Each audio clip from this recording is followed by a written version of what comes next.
Wanner. Let's pretend to divorce. My promising to beprising husband, while I was chopping vegetables, hugged me from behind, his tone carrying a hint of guilt as he bargained, to protect Away. I can only trouble you for now. I paused with the knife in my hand and smiled. In the previous life, he said the same thing. I cried and argued, refused, and in the end my son died tragically, and I myself was burned alive in the ruined house. This time, I turned around, meeting his astonished gaze with a brilliant smile. Sure, when shall we go to handle the procedures? Wanner. What are you saying? Gu Yanzhou's handsome face was filled with disbelief, and the arm holding me went stiff. He probably thought he heard it wrong. After all, in my previous life, in order to marry him, I was willing to sever ties with my family, and after marriage I treated him and his whole family as heaven, loving him so humbly that I fell into the dust. Now, to protect his delicate first love, his white lotus, he proposed a fake divorce. And I agreed so readily, the more radiant my smile became, and I even carefully offered to analyze for him. Wei's little sister has just returned to the city, is helpless, and because she saved you and hurt herself, she indeed needs your care. If we divorce, you can legitimately bring her to the big courtyard to raise, and others won't gossip about it. Gu Yanzhou's brows furrowed even more tightly, and his deep eyes looked at me with an investigative gaze, as if trying to see through my face for any flaw. Wanner, are you angry? Don't worry, this is only temporary. Once the heat dies down, I'm not angry. I'm very happy. I interrupted him, my tone incredibly sincere. Gu Yanzhou, I've had enough. I've had enough of your sharp-tongued mother, enough of your perpetually immature sister, and even more of you, a husband who keeps someone else in his heart. I slammed the kitchen knife I was holding onto the cutting board with a clatter, making his arm tremble. Divorce is possible, but not a fake divorce. It must be a real divorce, thoroughly and completely. Cut off all ties. Gu Yanzhou's face sank completely. He released me, stepped back, and his eyes carried scrutiny and a hint of offended anger. Lin Wan, what trick are you pulling now? Trick? I sneered. Gu Yanzhou, you were the first to propose the divorce. I'm just helping you. So, are you regretting it? Or do you think that once you're apart from me, there will be no one to serve as your horse and dog, to look after your troublesome extended family?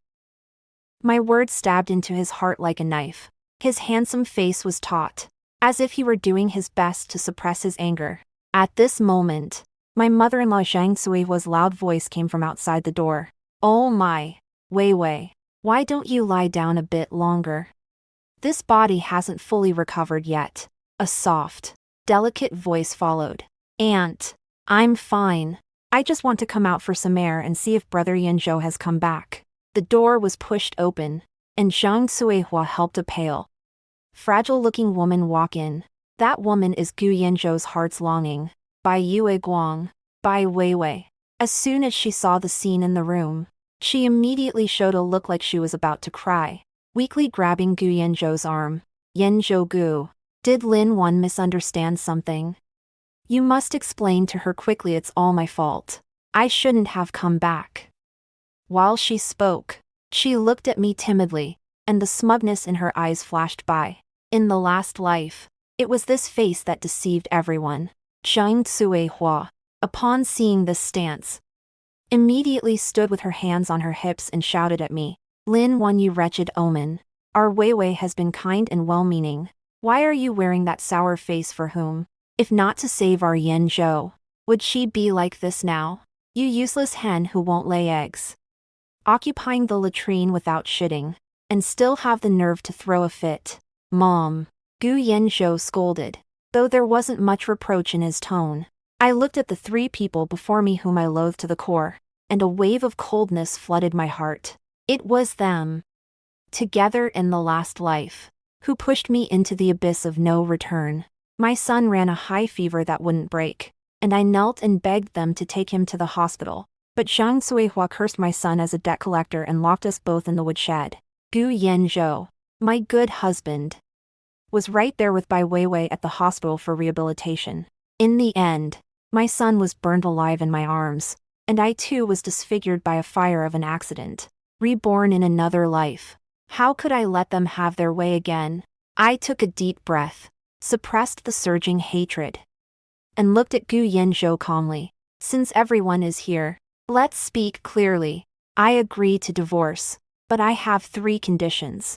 Gu Yanzhou frowned. What conditions? The first. This apartment we're living in now belongs to me. Second. You compensate me 5,000 yuan in one lump sum. Third. Our son Gu Nian belongs to me.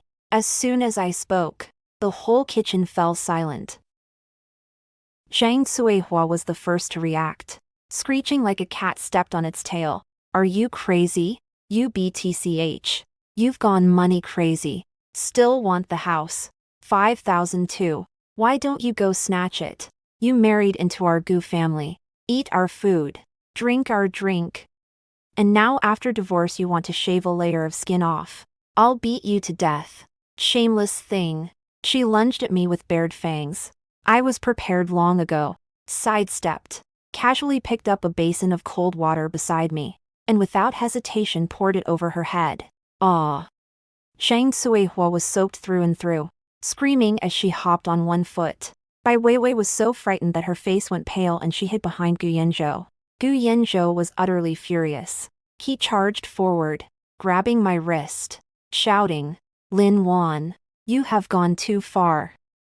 I forcefully tore his hand away, my gaze colder than his. Too far. Gu Yanzhou. This is just the beginning. What the Gu family owes me, I will collect little by little, with interest. I fixed my eyes on him, speaking slowly and clearly. If you agree to my condition, we will go finish the procedures tomorrow. If you don't agree, then this engagement should be called off. I want to know which matters more, your image as a high-ranking official, hiding the life-saving savior in your courtyard and being tangled with a married man, or my reputation as a shrew. Which would be more disgusting to the public? Gu Yanzhou's chest rose and fell violently as he glared at me, as if he had just met me for the first time. After a long moment, he finally squeezed out 2 words from between his teeth. I will, too. Yanzhou, are you crazy? How can you agree to her? Zhang Cuihua cried out as soon as she heard Gu Yanzhou relent, then burst into a tantrum, sitting on the ground, patting her thighs and wailing. What misfortune have I caused? Marrying such a troublemaker. They're going to gnaw away our flesh. Oh heavens! Why don't you strike this heartless woman with thunder and kill her? Bai Weiwei's eyes were red as well, and she pitifully tugged Gu Yanzhou's sleeve. Yanzhouga, don't make it hard for me. Lin Wanjie wants anything. Just give it to her. As long as we can be together, I can endure any hardship. What a truly understanding, benevolent white lotus. Gu Yanzhou looked at her like this, the fury in his eyes turning into distress and guilt. He patted Bai Weiwei's hand soothingly, then frowned at me and said, Lin Wan, the house and money can be given to you, but Nian Nian must stay with the Gu family. He is the eldest grandson of our Gu family. I sneered inwardly. In the last life, they did it like this, using their son to control me. After the divorce, they didn't let me see the son, treated him as a burden, and in the end, he was harmed. In this life, I will never let my Nian Nian fall again into the hands of these wolves. No way. I firmly refused. Gu Yanzhou, don't forget, Nian Nian was carried and born by me after 10 months. How many days a year are you at home? Your mother, Zhang Cuihua, besides cursing him as a debt collector, has she ever held him? If you hand him over to you all, I'm afraid he won't live to reach adulthood. You. Gu Yanzhou was stifled by me, left speechless, his face pale. Yanzhouj, perhaps let's just forget it. Bai Weiwei began her performance again. The child is still small. He can't be without his mother. We should separate. I don't want to ruin your family. As she spoke, tears fell like beads breaking off a string, as if she had suffered a great grievance. Shang Suihua looked even more heartbroken, pointed at my nose, and cursed. Look at you. What you've driven us to become, you witch. Nian Nian is a descendant of our Gu family. It's not your place to take him away. If you dare to snatch, I will go to the army to report you. Go report me to the army. I felt like I heard the biggest joke in the world. All right. Go report. I faced her gaze without fear. Go tell everyone that your son Gu Yanzhou, in order to live with his mistress, forced the rightful wife to divorce. Go tell everyone that you, as a grandmother, are how you mistreat your own grandson. Go tell everyone how your Gu family forgets kindness and uses me, the daughter-in-law who came into this family with nothing, like a mop, using me up and tossing me aside. I want to see who ends up being humiliated in the end. Is your son Gu Yanzhou's future more important, or is this old face of yours more important? With every word I spoke, Gu Yanzhou's face grew paler. Shang Suihua was also struck by my momentum, mouth ajar, unable to utter a word for a long time. In this era, a soldier's honor is larger than life, especially for a young officer like Gu Yanzhou who is still on the rise. Any hint of a stain could ruin his future. He cannot take that gamble. Enough. Gu Yanzhou growled, cutting off this farce. He closed his eyes, took a deep breath, and when he opened them again, cold determination filled his gaze. Fine, Lin Wan. I agree to you. The house, the money, the sonnet's all yours. He looked at me, his eyes filled with disgust. I have only one requirement. After the paperwork is done tomorrow, you must immediately take the child and disappear from this house. I never want to see you again in my life. Wouldn't have it any other way. I replied coldly. I don't want to stay any longer in this nauseating place just to achieve the goal. I turn back to my room, take out a military green canvas bag I prepared long ago, and start packing. Actually, there's nothing much to pack. When I got married, aside from a pair of gold bracelets secretly slipped to me by my mother, I basically left with nothing. Over the years, every penny I earned went to household expenses, and I hardly bought myself any clothes. I shoved the pair of gold bracelets and a few changes of clothes into the bag, then walked to the bedside, picking up the only photo of me and Gu Yanzhou. In the photo, he is in military uniform, heroic and dashing. I am wearing a red dress, snuggling beside him, smiling with happiness. So ironic. I tore the photo into two, without hesitation, and threw it into the trash can. As I walked out of the room with my bag, only Gu Yanzhou remained in the living room.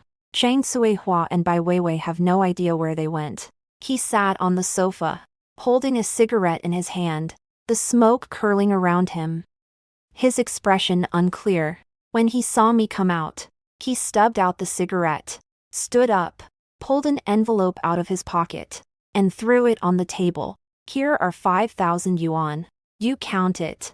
The property deed is with my father. After we finish the procedures tomorrow, I will give you the rest. His voice was hoarse and icy. I walked over, picked up the envelope, and without so much as glancing at it, stuffed it into my bag. Guan Yanzhou. I looked at him and suddenly laughed. Do you know? Today is the happiest day I've had in years. Thank you for giving me a way to live. After saying that, I no longer cared what expression was on his face, turned around, and strode out of this prison that had imprisoned me for years. Outside, the sky had already darkened. A wind rose, blowing on my face a little chilly, but I felt an indescribable sense of relief. I looked up at the stars in the sky and took a deep breath of free air. It's wonderful to live this life again. Gu Yanzhou, Shang Suihua, Bai Weiwei. You all wait. Our accounts are only just beginning to be settled. I didn't go home immediately, but went to the kindergarten in the military region compound first. At this time, the kindergarten had already dismissed for the day, but because some parents finish work late, the teachers would keep the children in the activity room to play. Through the window, I caught sight of my son at a glance. Gu Nian. He sat alone in the corner, holding a worn-out leather ball, quiet and calm. Unlike the other children who chased and played, my heart clenched suddenly, and tears nearly fell.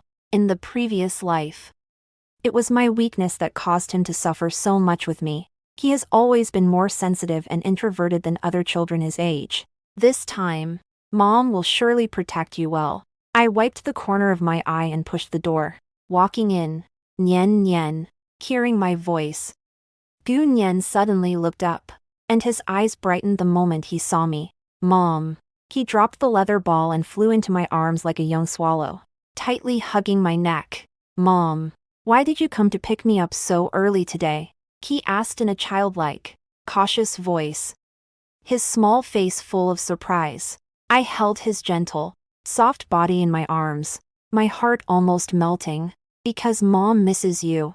I kissed his little chubby cheeks. Nian Nian. Let's go home. Back to our own home. Our own home. Gu Nian blinked his big eyes in confusion. Is Grandma's house not our home? No more. I held him and walked outward, my tone firm. From today, we have a new home. A home only for Mommy and Nian Nian. Gu Nian seemed to understand but not fully, nodding, burying his little head on my shoulder. Well-behaved and silent again. Leaving the kindergarten, we ran into Aunt Wang, who lives next door. Aunt Wang is famous in the yard for being a big mouth, always loving to gossip about others. When she saw me carrying a bag and holding the child, she immediately leaned closer. With a look of curiosity, and asked, "Oh my, Wanner, where are you headed? Why are you carrying luggage? Did you have a fight with Yan Zhou?"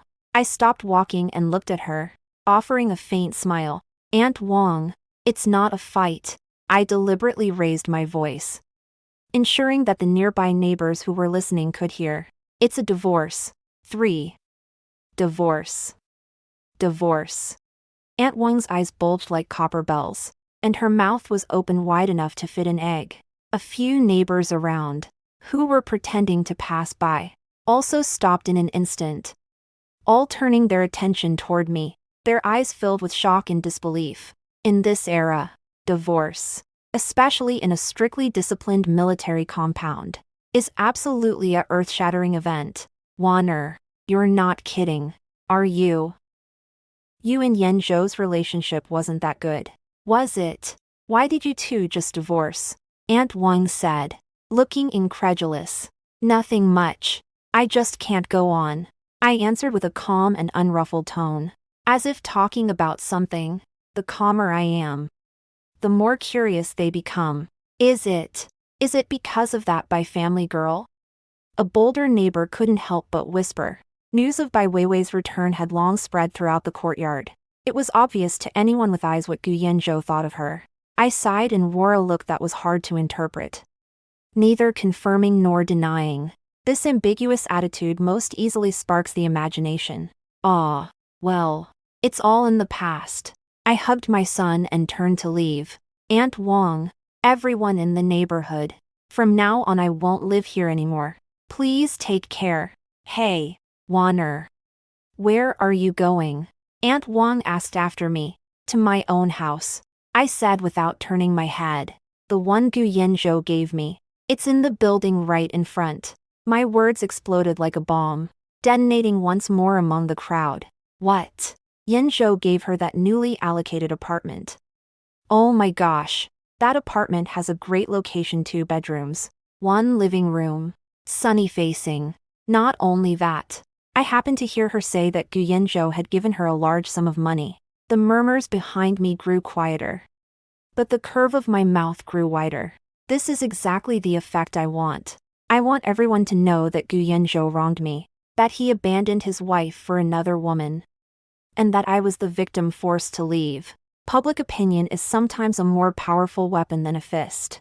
Gu Yanzhou wants to silently sweep me out and make space for his white moonlight. There isn't even a door. I hugged Nian Nian and quickly reached the building downstairs. The house is on the 3rd floor, just handed down by the unit. No one has lived in it yet. I used the key from Gu Yanzhou to open the door, and a faint smell of lime hit me. The room has simple cement floors and white walls, but it is very spacious and bright. A large living room, 2 bedrooms, a kitchen, and a bathroom. Compared to the cramped little side room we used to share at Gu's house, this is a huge improvement. Wow. Mom, our new home is so big. Gu Nian wriggled free from my arms and ran around excitedly in the empty house. Watching his happy smile, all my fatigue and gloom vanished in an instant. Do you like it? Like it? He nodded vigorously. From now on, this will be our home. I stroked his head and secretly vowed that in this lifetime, I would give him the best life. The house is empty. There is nothing at all. I settled Nian Nian down, then went straight out to the supply and marketing cooperative. With the money from Gu Yanzhou, I bought rice, flour, oil, salt, and 2 new cotton quilts along with some basic living supplies. When I got home, I cleaned the room briefly, then laid out the quilts and let Nian Nian play on the bed. I started busying myself in the kitchen. Although the conditions were crude, I still used the newly bought pot to cook a steaming bowl of egg noodles for Nian Nian. Smelling the fragrance, Nian Nian ran to the kitchen door, staring eagerly. Mom, it smells so good. It'll be ready soon. My little glutton. I chuckled and scratched his little nose. Very soon. A steaming bowl of egg noodles was ready. The golden egg rested on the white noodles, sprinkled with a little chopped scallion. It looked irresistible. I placed the bowl on a small stool, letting Nian Nian sit on the floor to eat. He picked up the chopsticks, carefully plucked up a strand of noodle, blew on it, then put it into his mouth. Delicious. His eyes sparkled, like stars in the sky. Watching him gobble it down, my heart turned both sour and soft. During the years at the Gu family, because Zhang Suihua didn't like us mother and child, we never got the nicer things. Nianian had not had many full meals since childhood, and she looked much thinner than other children her age. Eat slowly. Don't choke. There's more in the pot, I said softly. A bowl of noodles went down, and Nian Nian's little belly filled out roundly. With a contented burp she was full. After cleaning up the bowls and chopsticks, I held Nian Nian and lay her down on the newly laid quilt. The quilt is new, carrying a scent of sunshine, soft and warm. Mom, I like it here. Nian Nian snuggled in my arms and whispered softly. Mommy likes it too. I held him and softly hummed a lullaby, holding my precious baby who was lost and found in my arms, lying in our own home. I have never felt so peaceful and secure. Let the past go and be in the past. From today on, Nian Nian and I will begin a new life. The next morning, I sent Nian Nian to kindergarten, then went directly to the Civil Affairs Bureau. Gu Yanzhou had already been waiting at the door. He hadn't slept all night, with dark circles under his eyes, a beard and stubble, looking rather worn. When he saw me, his eyes were complicated. His lips moved as if he wanted to say something, but in the end he said nothing. We walked in one after the other, and not a single word was exchanged throughout the entire process. When the staff handed us the stamped divorce certificate, I clearly saw Gu Yanzhou's hand tremble slightly, and I, on the other hand, felt a wave of relief wash over me. As we stepped out of the Civil Affairs Bureau, he stopped me. The house ownership certificate is at my dad's place. I'll go fetch it for you now. Okay. We silently walked back to the military district compound. Along the way, we ran into several neighbors who were up early to buy groceries. When they saw the two of us, they wore expressions that seemed to carry meaning, then gathered to whisper among themselves. Gu Yanzhou's face grew increasingly grim. When we reached the gate of the Gu family, before I could knock, the door opened from the inside. Zhang Suihua and Bai Weiwei stood at the door, as if they had been waiting for us. When Zhang Suihua saw me, her nose not a nose, her eyes not eyes, she snorted coldly. Bai Weiwei, on the other hand, wore a look of concern, and softly asked, Brother Yanzhou, is it done? Sister Lin Wan, did she cause you trouble? Gu Yanzhou ignored her and walked in directly, speaking to his father Gu Zhangwo. Dad, give me the property deed for that house. Gu Zhangwo sat on the sofa, his face pale as he smoked. He looked at me, then at his son, sighed heavily, took the house deed from the drawer, and handed it to Gu Yanzhou. Gu Yanzhou held the house deed and turned to hand it to me. Here you go. I reach out to take it. Just as my fingertips were about to touch the property deed, a figure suddenly darted in from the side, snatching the property deed away. Zhang Cuihua. Holding the property deed as if guarding a treasure, she pressed it to her chest and screamed at me. Dream on. This is our Gu family's house. What right do you outsiders have to it? Get out. Leave our home at once. 4. Mom. What are you doing? Give me the stuff. Gu Yanzhou's face immediately turned extremely unpleasant. He stepped forward, trying to take back the house property deed. I won't give it. Zhang Cuihua held onto the property deed tightly, throwing a tantrum and rolling around. Yanzhou, you can't be so muddle-headed. This is the house our dad's unit allocated. It will be left for Nian Nian in the future. How can we give it to this unlucky star? This is the condition we agreed on. Gu Yanzhou's temples throbbed with anger. If you keep making trouble, do you believe I will? How about you? Do you still want to hit me? Your mother. Zhang Cuihua was fearless. Let me tell you, today even if I die, I will not let her have the house. Bai Weiwei pretends to plead on the side. Aunt. Please don't be like this. Brother Yanzhou has already promised Lin Wanjie. We can't go back on our word.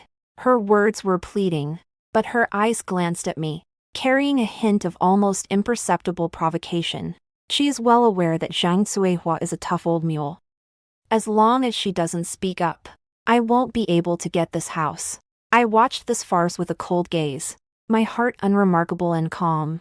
In my previous life, they had me under their control like this, to the point of death, every time. They used that routine of one person playing the villain, one person playing the good guy, pushing me to retreat step by step. But now, I am no longer the Lin Wan from before. I didn't rush to compete with Zhang Cuihua, nor did I go to look after Yanzhou.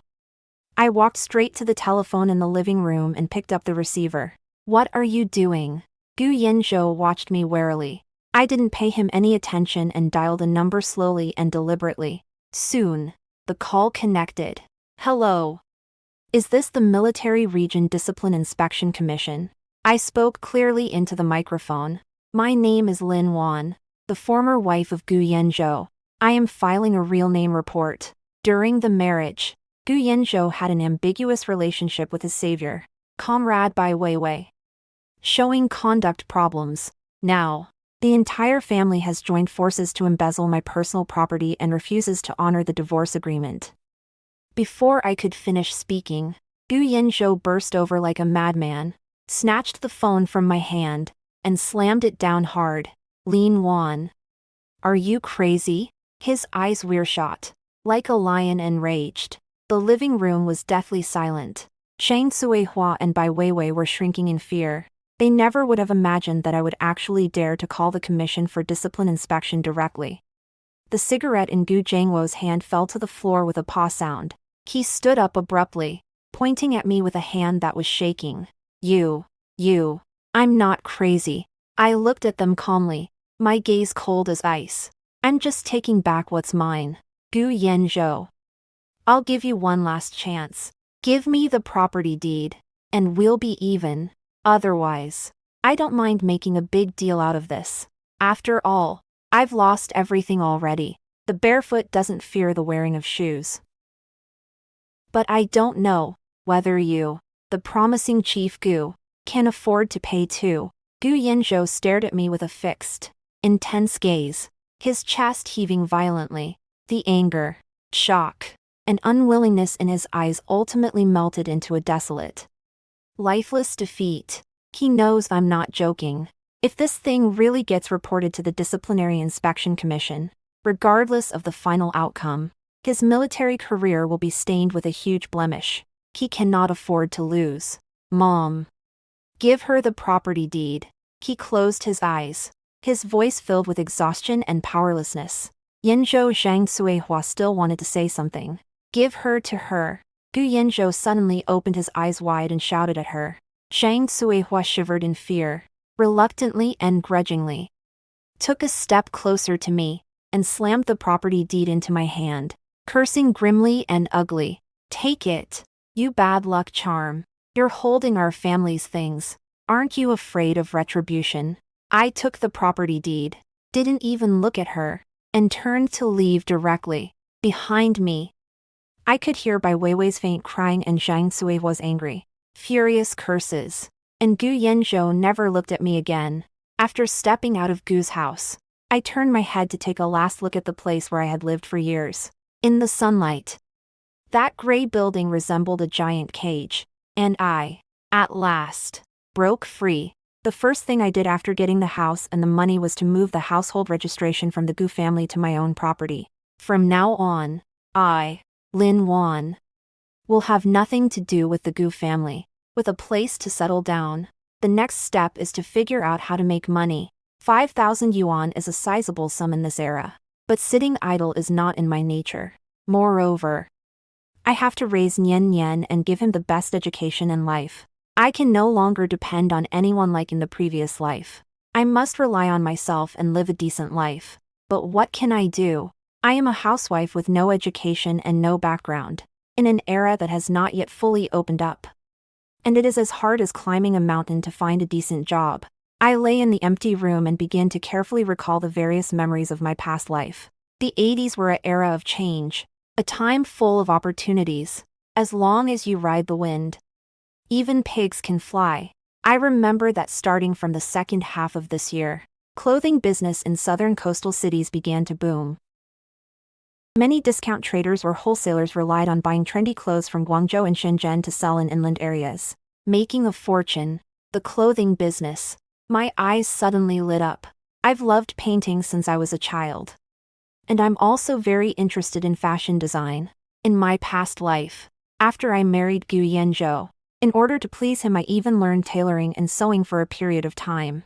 Although it was just a bit, it wasn't a problem to make some simple clothes. Most importantly, I know the fashion trends for the next few years. What about bell-bottoms, batwing tops, and athletic pants?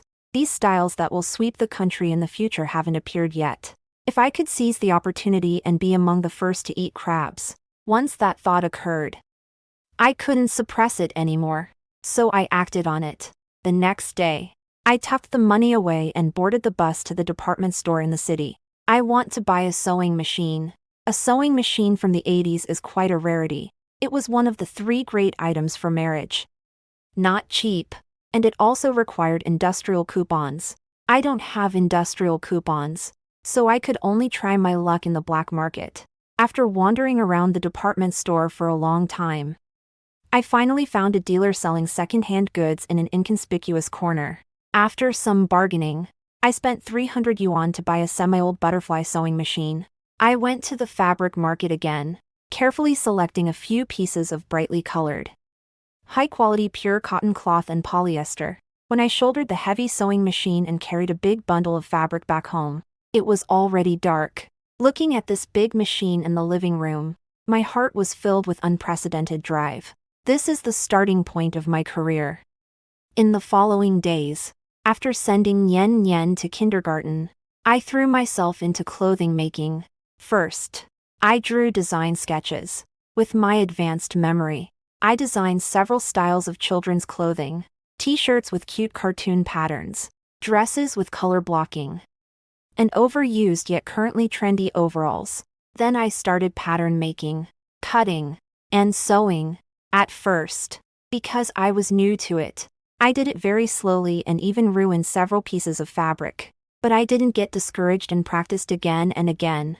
In the previous life, to please Gu Yanzhou, I learned to endure. In this life, for myself and my son, I must learn to be tenacious. Gradually, I became more and more skilled. A week later, the first batch of 10 sets in different styles and with exquisite workmanship was finally completed.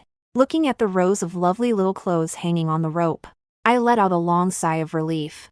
A long journey of 1,000 miles has finally taken its first step. Next, we have to sell them. I decided to set up a stall at the busiest night market in town. In that era, being a private individual self-employed was still a profession that people looked down upon. But I didn't care. Face and reputation. Can they put food on the table? On Saturday night, I used a small cart to carry my clothes and brought Nyen Nyen and arrived at the night market. The night market was bustling with people coming and going. Very lively. I found a clear space, hung up the clothes piece by piece, and laid a cloth nearby for Nyen Nyen to sit on and play. My small stall quickly drew a lot of attention. Hey, young girl, did you make these clothes yourself? They look really nice. A young mother with a child stopped to take a piece of the little dress. Enamored. Yeah, sister. I just spun my own ideas.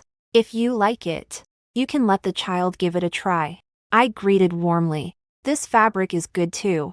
It's pure cotton. Right. Much better than what the supply and marketing cooperative sells. How much is this for? A crowd quickly gathered in front of my stall. The clothing styles I designed are innovative. The colors are beautiful. The workmanship is good. And the price is a bit cheaper than the supply and marketing cooperative, which quickly opened up sales. In less than 2 hours, all 10 sets of clothes I brought with me were sold out. I counted the scattered stack of cash in my hand, and total sales amounted to 120 yuan. After deducting costs, I netted nearly 80 yuan. 80 yuan. This is more than a normal worker earns in a month. My heart trembles with excitement. I made it. With my own hands. I earned my first bucket of gold. I held Nyen Nyen and gave him a hearty kiss on the cheek. Nyen Nyen. Mom is earning money. From now on Mom will buy you lots and lots of delicious food and fun things. Nyen Nyen also happily hugged my neck, giggling and laughing. Just as I was immersed in joy, an inappropriate untimely voice sounded behind me. Lin Wan. I turned my head, and the smile on my face instantly froze. It is Gu Yanzhou. 5.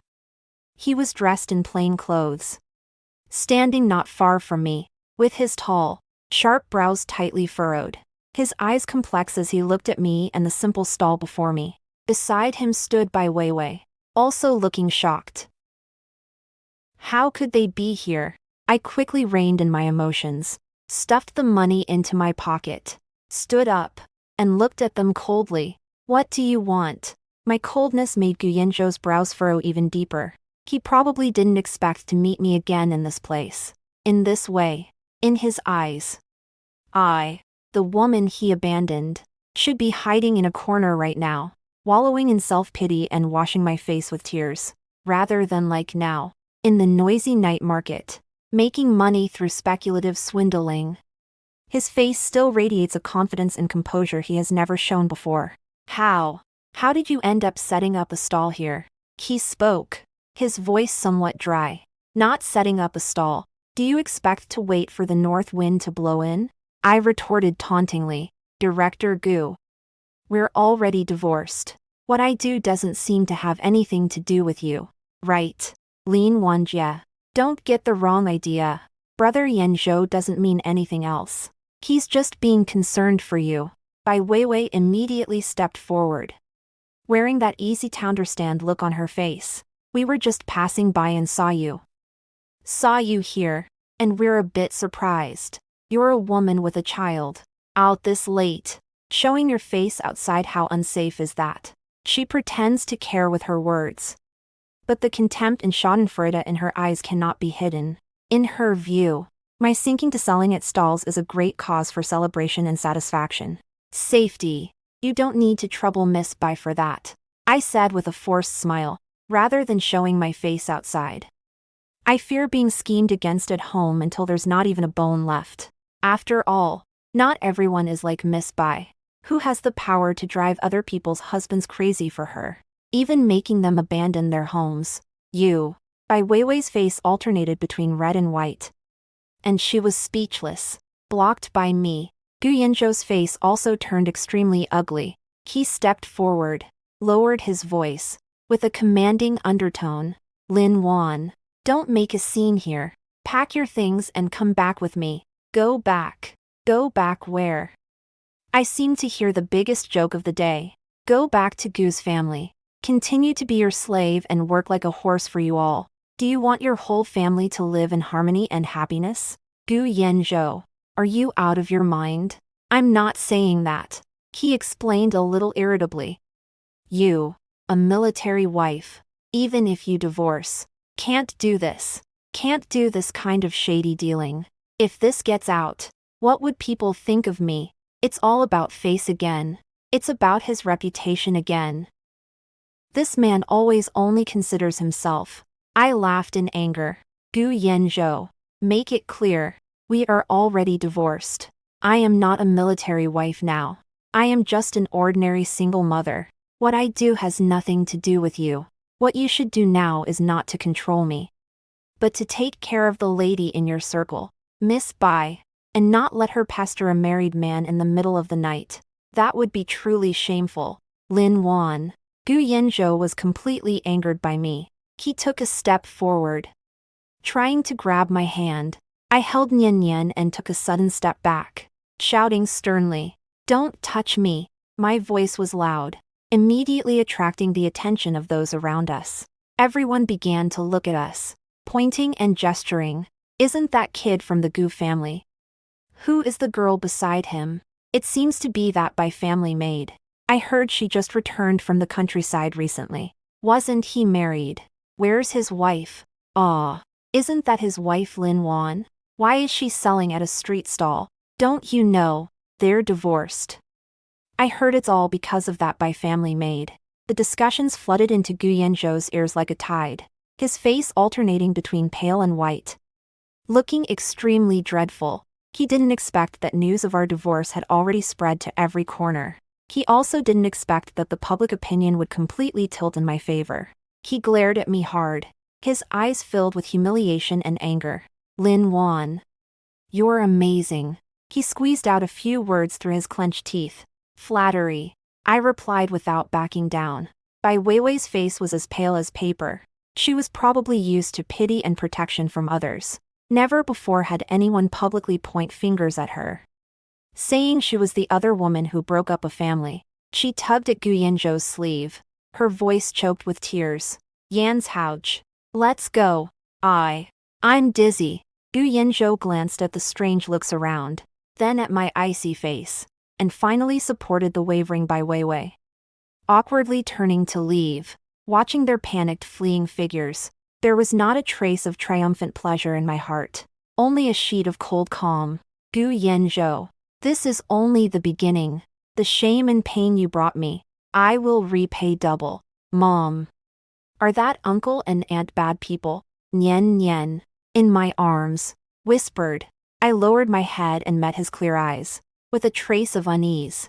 I touched his head gently and said, Nian Nian, remember this. When you see them in the future, pretend you don't know them. Stay far away from them. Understand? Nian Nian nodded, seemingly understanding but not fully. I packed up, pushed the cart, and took Nian Nian home. On the way home, I kept thinking that selling at night markets isn't a lasting solution after all. It's unstable and won't make big money. I must have my own storefront. But a storefront needs funds and connections. I am a woman with no backing or support, and it's not easy. Just when I was at a loss, an unexpected opportunity came to me. The next day, I went as usual to take Nian Nian to kindergarten. At the kindergarten gate, I ran into Chinsaw, Do's mother, who is in the same class as Nian Nian. Chinsaw is a warm-hearted person. She pulled me along and said with excitement, Lin Wan, I've heard about your children's clothes. They look especially nice.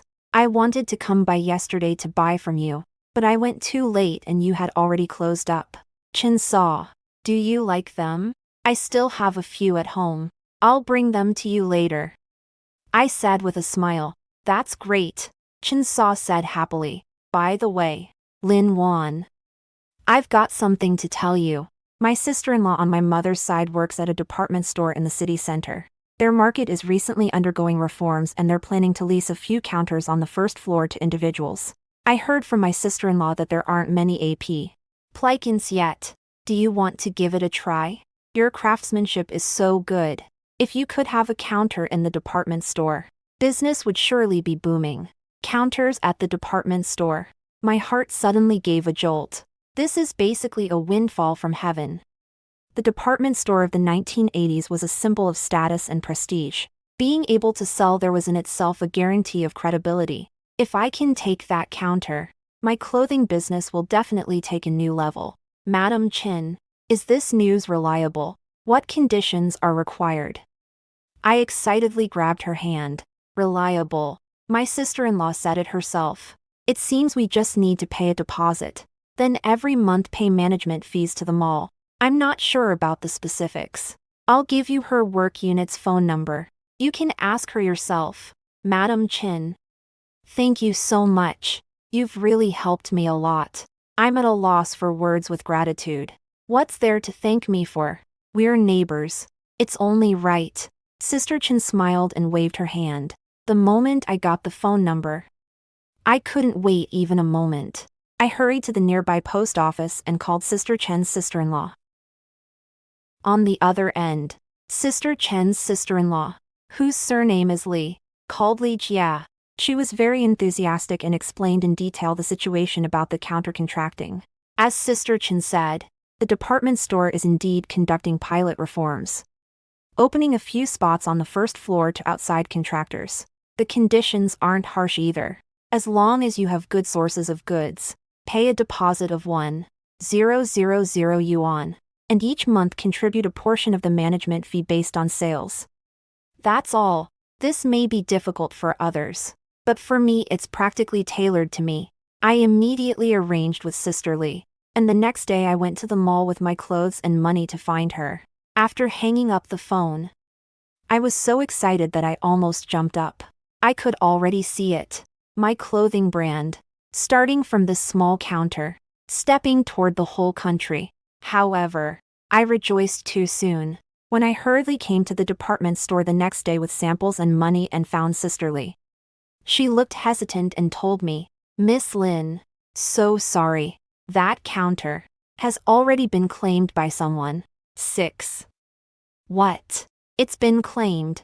The smile on my face froze. Sister Lee, didn't we say on the phone yesterday that there were openings? How did it get taken up in just one day? Sister Lee sighed, lowering her voice. Girl, don't blame me. I just found out about this too, not long after you finished the call yesterday.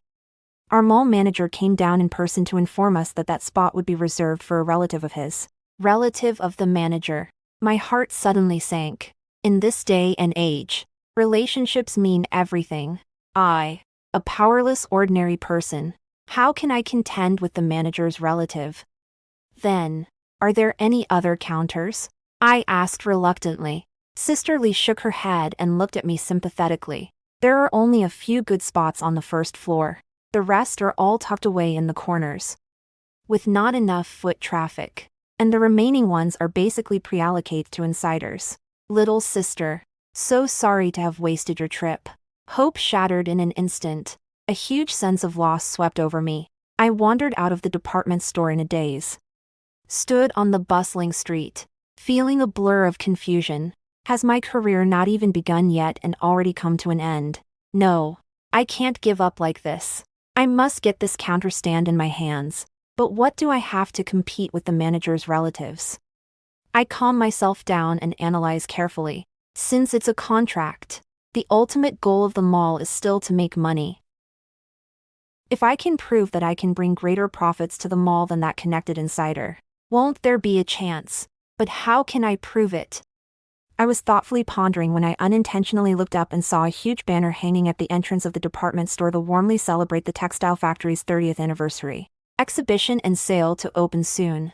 The textile factory exhibition and sale. A loud bang went off in my head, and a bold plan formed in an instant.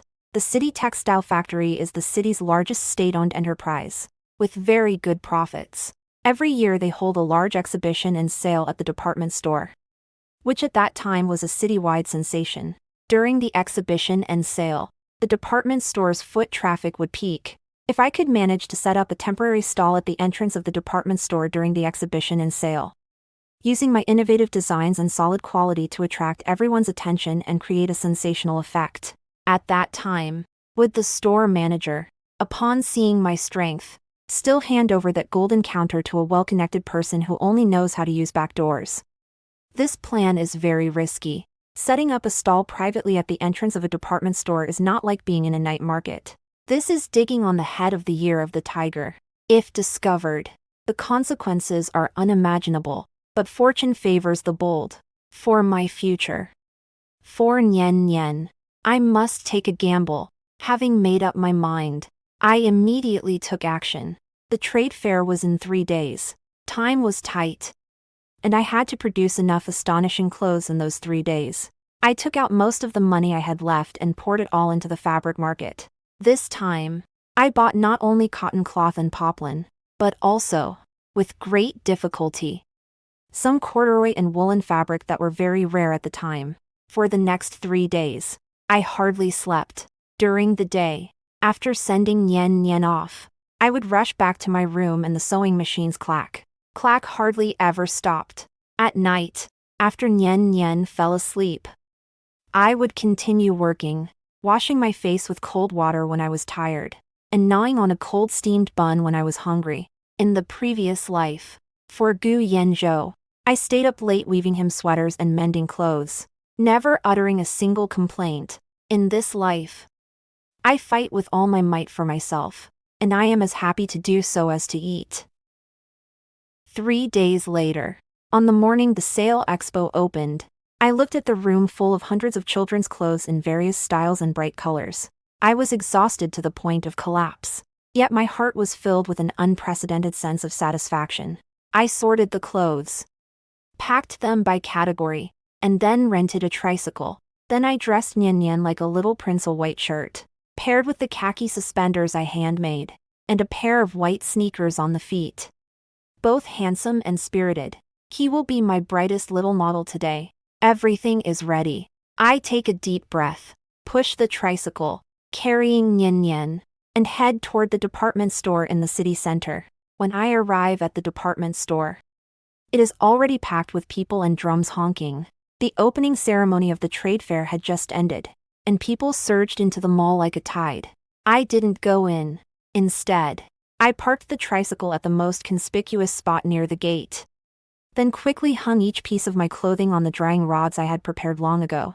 Colorful, novel children's clothing instantly formed a bright and scenic display. Nian stood obediently beside me, and his adorable appearance immediately attracted the attention of many people. "Ah, whose child is this? They dress so nicely. These overalls are really stylish. Where did you buy them?" Very soon, someone noticed the clothes I had hung out. "Oh my goodness, look. The clothes sold here are the same as what that child is wearing. This little dress is so pretty. It's a lot nicer than the ones in the mall." The crowd began to gather around my stall. "Boss, how much is this t-shirt? Do you have a bigger size for this dress? I want those overalls." The scene turned out to be even hotter than I expected. The clothes I design are a groundbreaking blow in an era where styles are monotonous and colors are dull. In less than half an hour, my stall was crowded with people. I was collecting money on one side and loudly introducing my clothes, busy beyond measure. Just as my business was booming, a stern shout rang out. "Who allowed you to set up stalls here? Put everything away for me." My heart sank, and I looked up to see several shopping mall security guards in uniform, true to their imposing selves, marching toward me with overwhelming momentum. The leader is a middle-aged man who looks like the head of a security team, with a rugged face and a fierce expression. "We're doomed.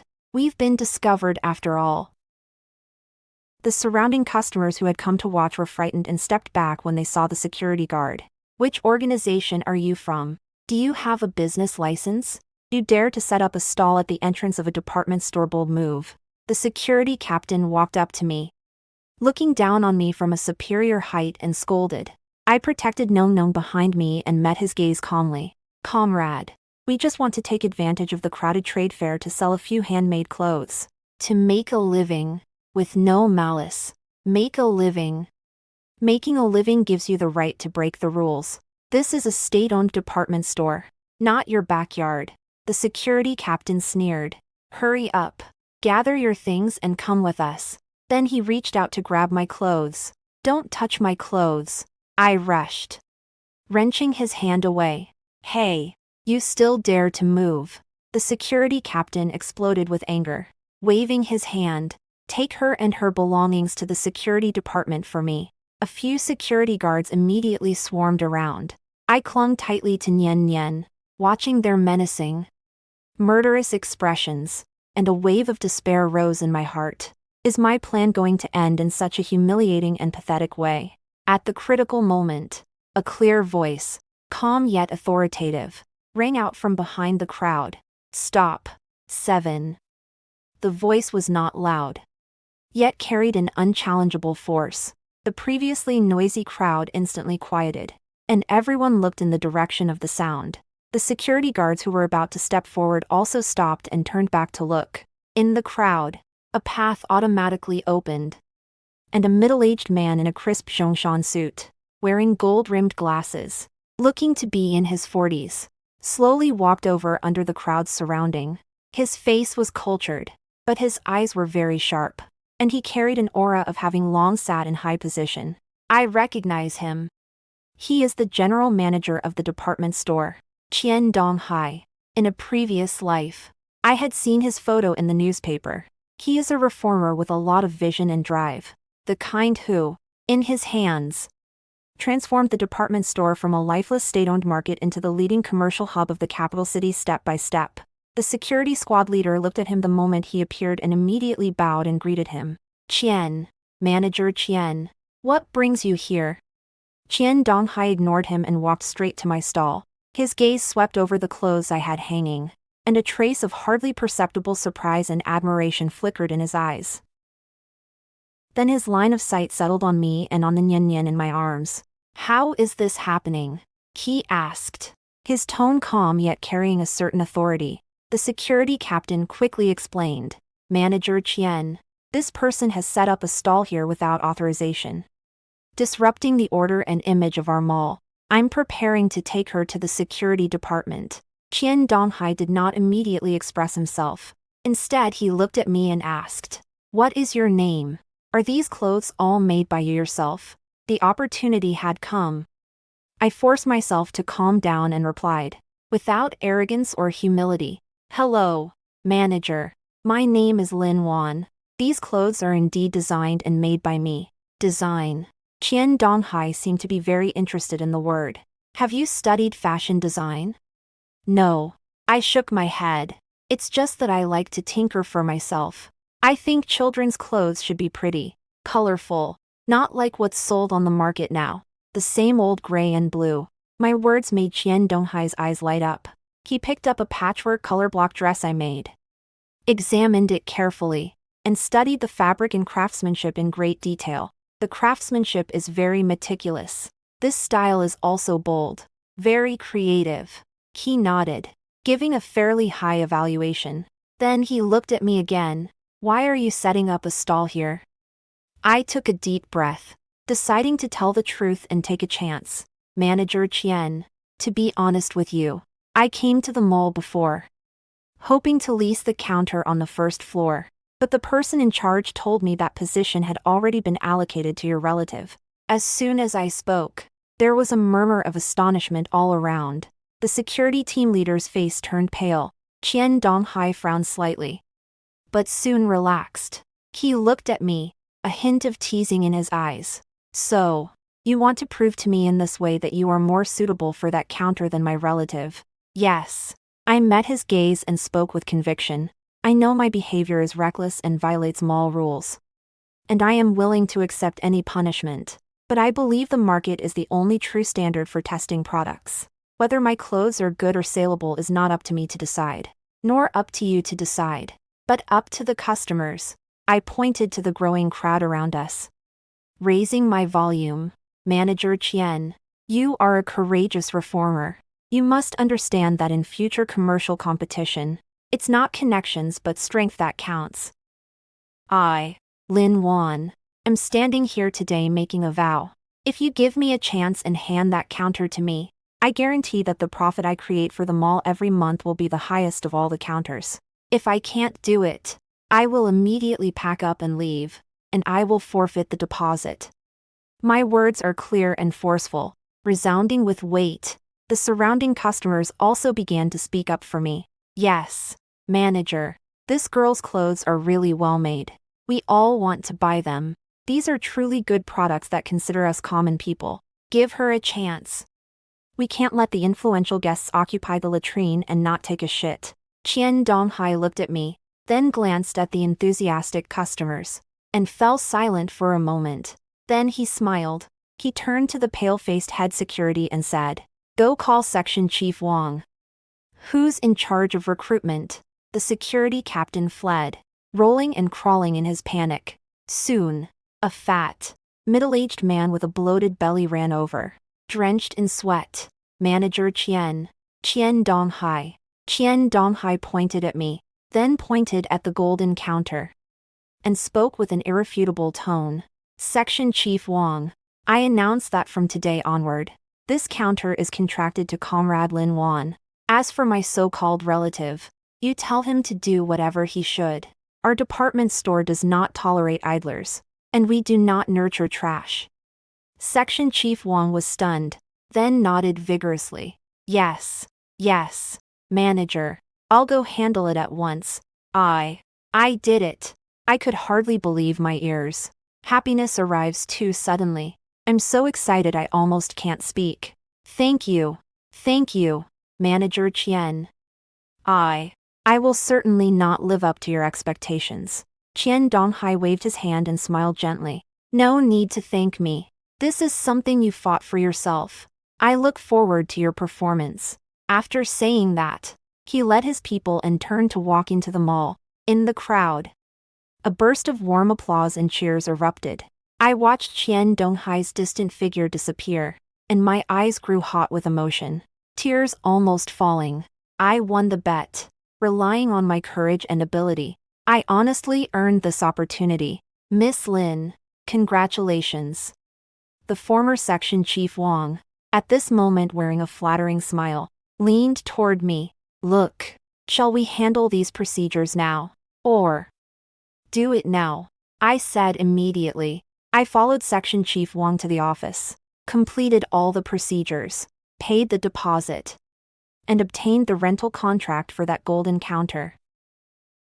Holding that thin contract in my hand and standing again before that empty counter, my heart was filled with boundless emotion and ambition. From today on, this will be my battlefield. Lin Wan's clothing career has officially taken off. My actions were quick. In the afternoon, I simply had someone do a quick restyle of the counter and hung up the sign for Wanji Children's Clothing. The next morning, my shop formally opened for business, because of the commotion at the entrance the day before. My Wanji Children's Clothing became the focus of the entire department store on the first day of opening.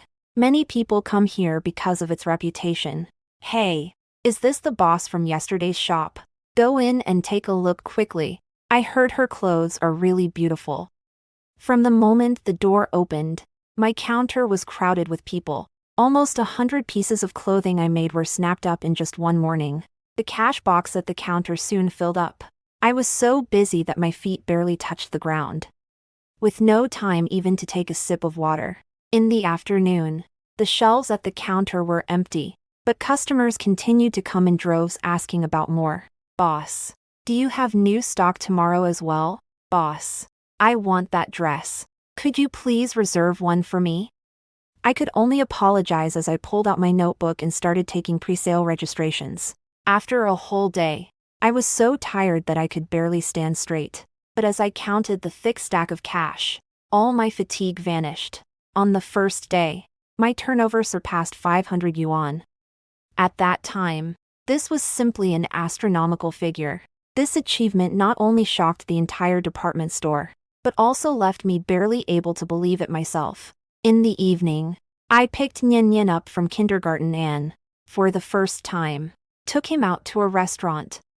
Ordering his favorite braised pork, watching my son eat with a blissful, oil-smudged mouth, I felt an unprecedented sense of satisfaction. All of this, I earned with my own hands.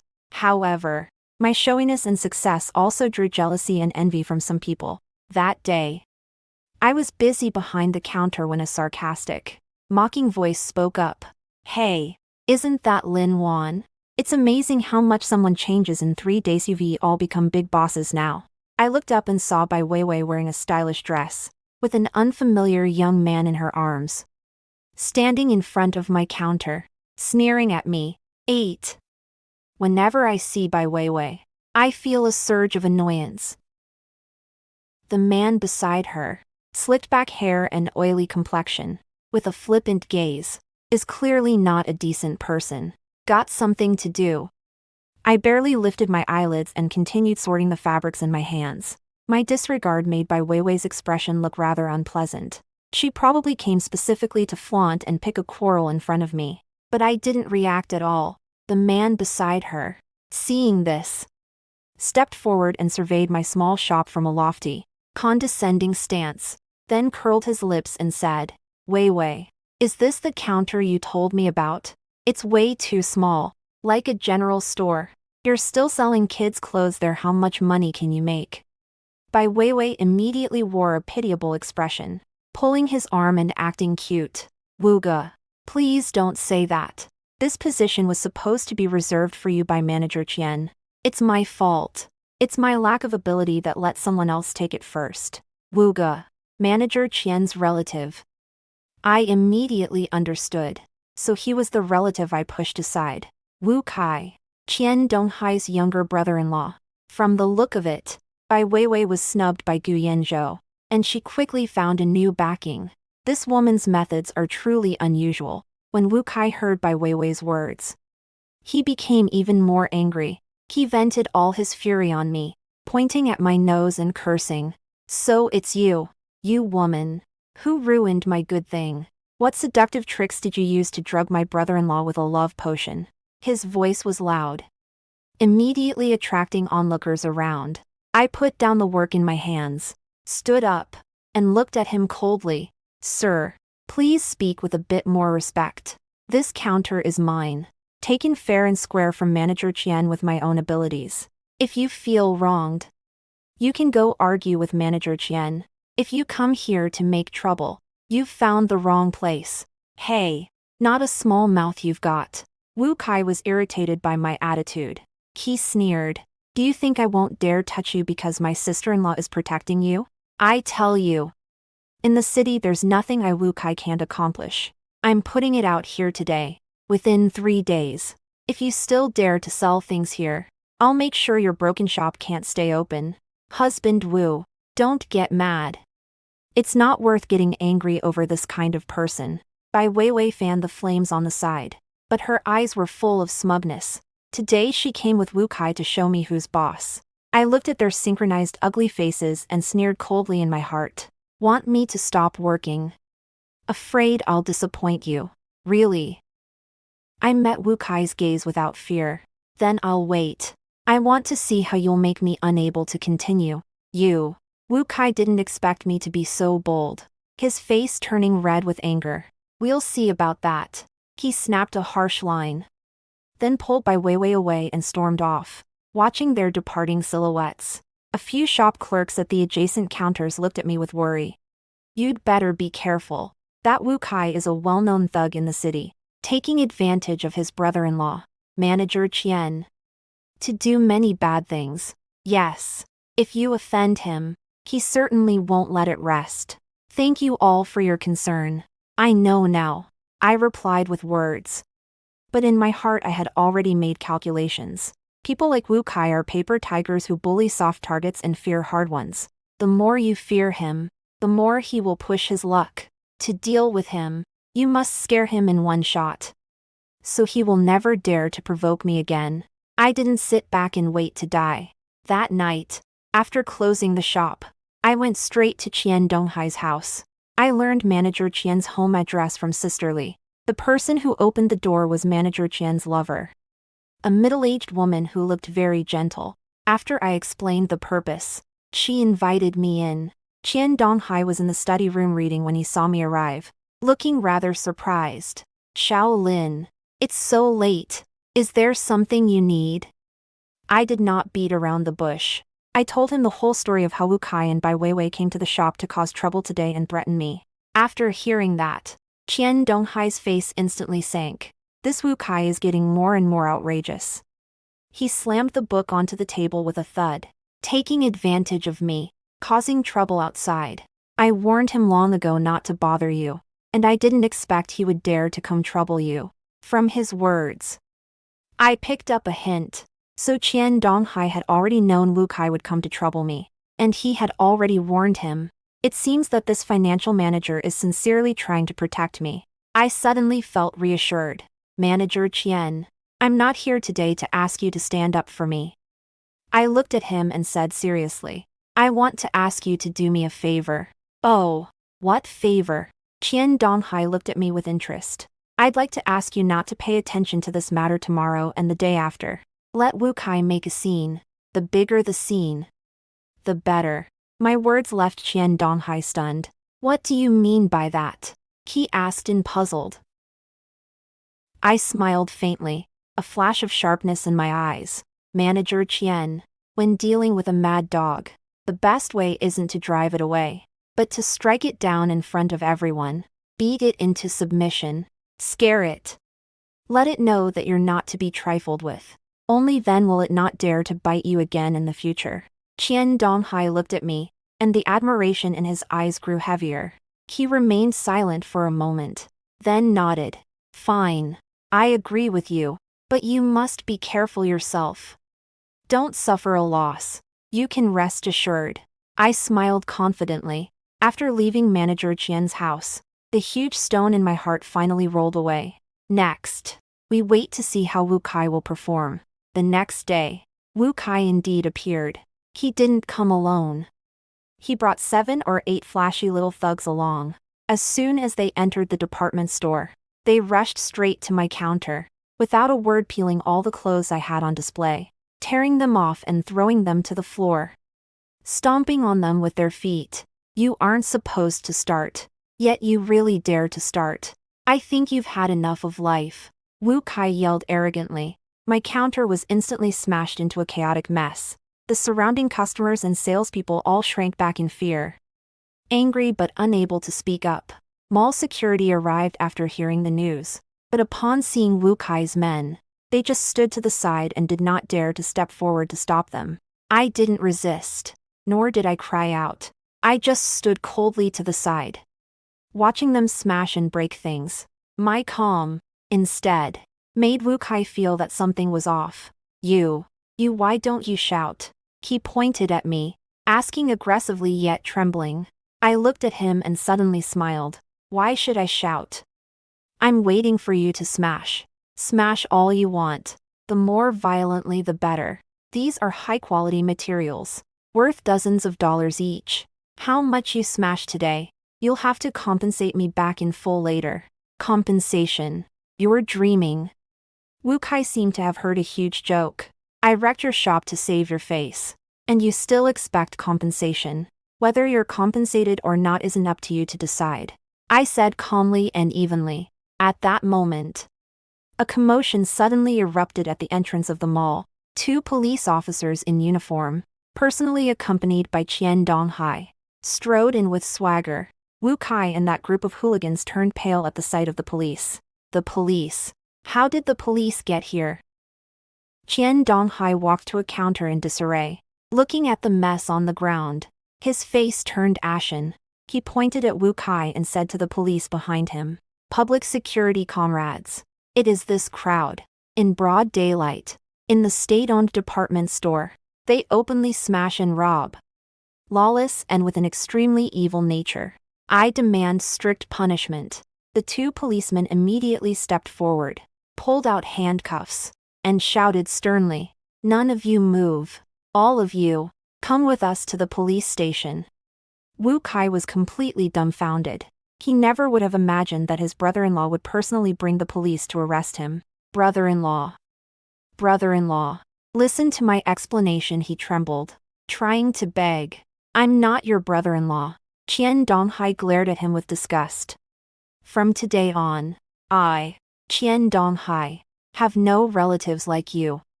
Wu Kai and that group of thugs were quickly all handcuffed by the police and taken away. A farce finally came to an end. Thunderous applause rang out around us. Everyone looked at me with admiration and a mix of relief. I walked up to Qian Donghai, bowed deeply, and said, Manager Qian. Thank you. Qian Donghai helped me up, patted my shoulder, and sighed. Xiao Lin, you've really impressed me. You are both brave and resourceful. You will surely become a great person in the future. I know that from today onward. In the department store, I have finally stood firm. No one will dare to trouble me again. However, I hadn't had time to celebrate for long when a new trouble came knocking at my door. That afternoon, I was counting the damaged clothes in the shop when the one person I least wanted to see appeared before me. It is Gu Yanzhou. He looked even more haggard than last time, and the military uniform on him seemed somewhat empty and worn. He stood in front of the counter, silently watching me. His eyes full of complex emotions: anger, disbelief, and a trace of remorse that I couldn't understand. Lin Wan, do you have to go to such an extreme to handle this? He finally spoke, his voice hoarse and harsh. 9. Done it perfectly. I stopped what I was doing, looked up, and tauntingly glared at him. Gu Yanzhou, are you talking about me? Or are you talking about yourself? He was choked by my question, and his face grew even uglier. I've heard about Wu Kai's matter. He took a deep breath, as if struggling to suppress his emotions. Do you know? Because of you, Bai Weiwei was targeted by people from the Wu family. Almost beaten. She's still in the hospital now. Oh, really? I pretended to be surprised and raised an eyebrow. That really is unfortunate. But what does that have to do with me? She herself went to provoke that hooligan. So getting beaten up was deserved. So, you feel pity. If you pity her, go to the hospital to take care of her. Why are you here to accuse me? You. Gu Yanzhou snarled, his chest heaving violently. Lin Wan, how did I not notice before that you are such a sharp-tongued, vicious-hearted woman? That can only mean you're blind. I answered bluntly. Gu Yanzhou, put away your hypocritical rhetoric. You came today not to apologize to Bai Weiwei, not to beg the Wu family for mercy. I'll tell you, there's no way in. My reply froze in my throat, blocking all of Gu Yanzhou's prepared words. He probably thought that as long as he flaunted his status as my ex-husband and used morality to coerce me, I would obediently do as he said. Just like before. He was wrong. Lin Wan, do you have to go this far? His voice carried a touch of pleading. I'm begging you. Please, will you do it? The Wu family has some influence in the city. If you send Wu Kai to prison, they won't stop there. You go and apologize. Tie this up. For you. For us. It's for the best. For us. I sneered. Gu Yanzhou, have you forgotten that we are divorced? My affairs have nothing to do with you. Your white moonlight got into trouble, and don't expect me to go clean up after her. As for the Wu family, since I dared to send him in, I'm not afraid of their retaliation. You. Gu Yanzhou looked at my unyielding stance, the disappointment and anger in his eyes gradually replaced by a sense of powerlessness. He probably realized for the first time that he had lost all control over me. This realization gave him unprecedented frustration. Okay. Lin Wan, you're capable.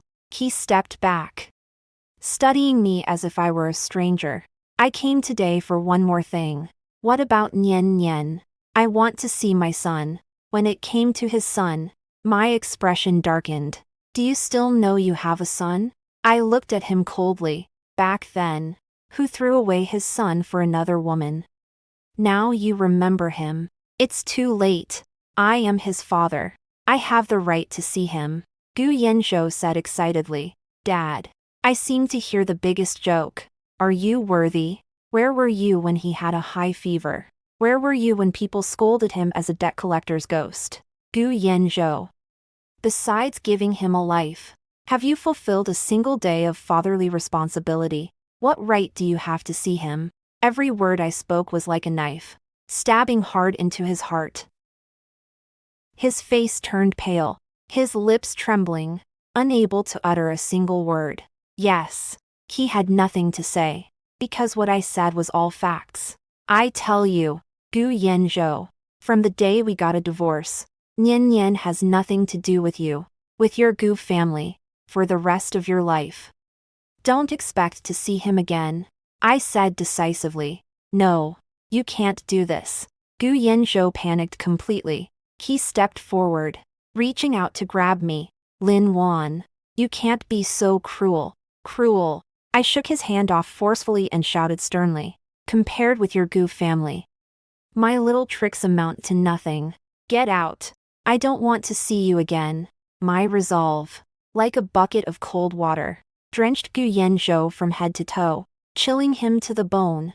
He stood there distraught, looking at me, his eyes filled with pain and remorse. He turned around after a long while, stepping with heavy steps, leaving step by step.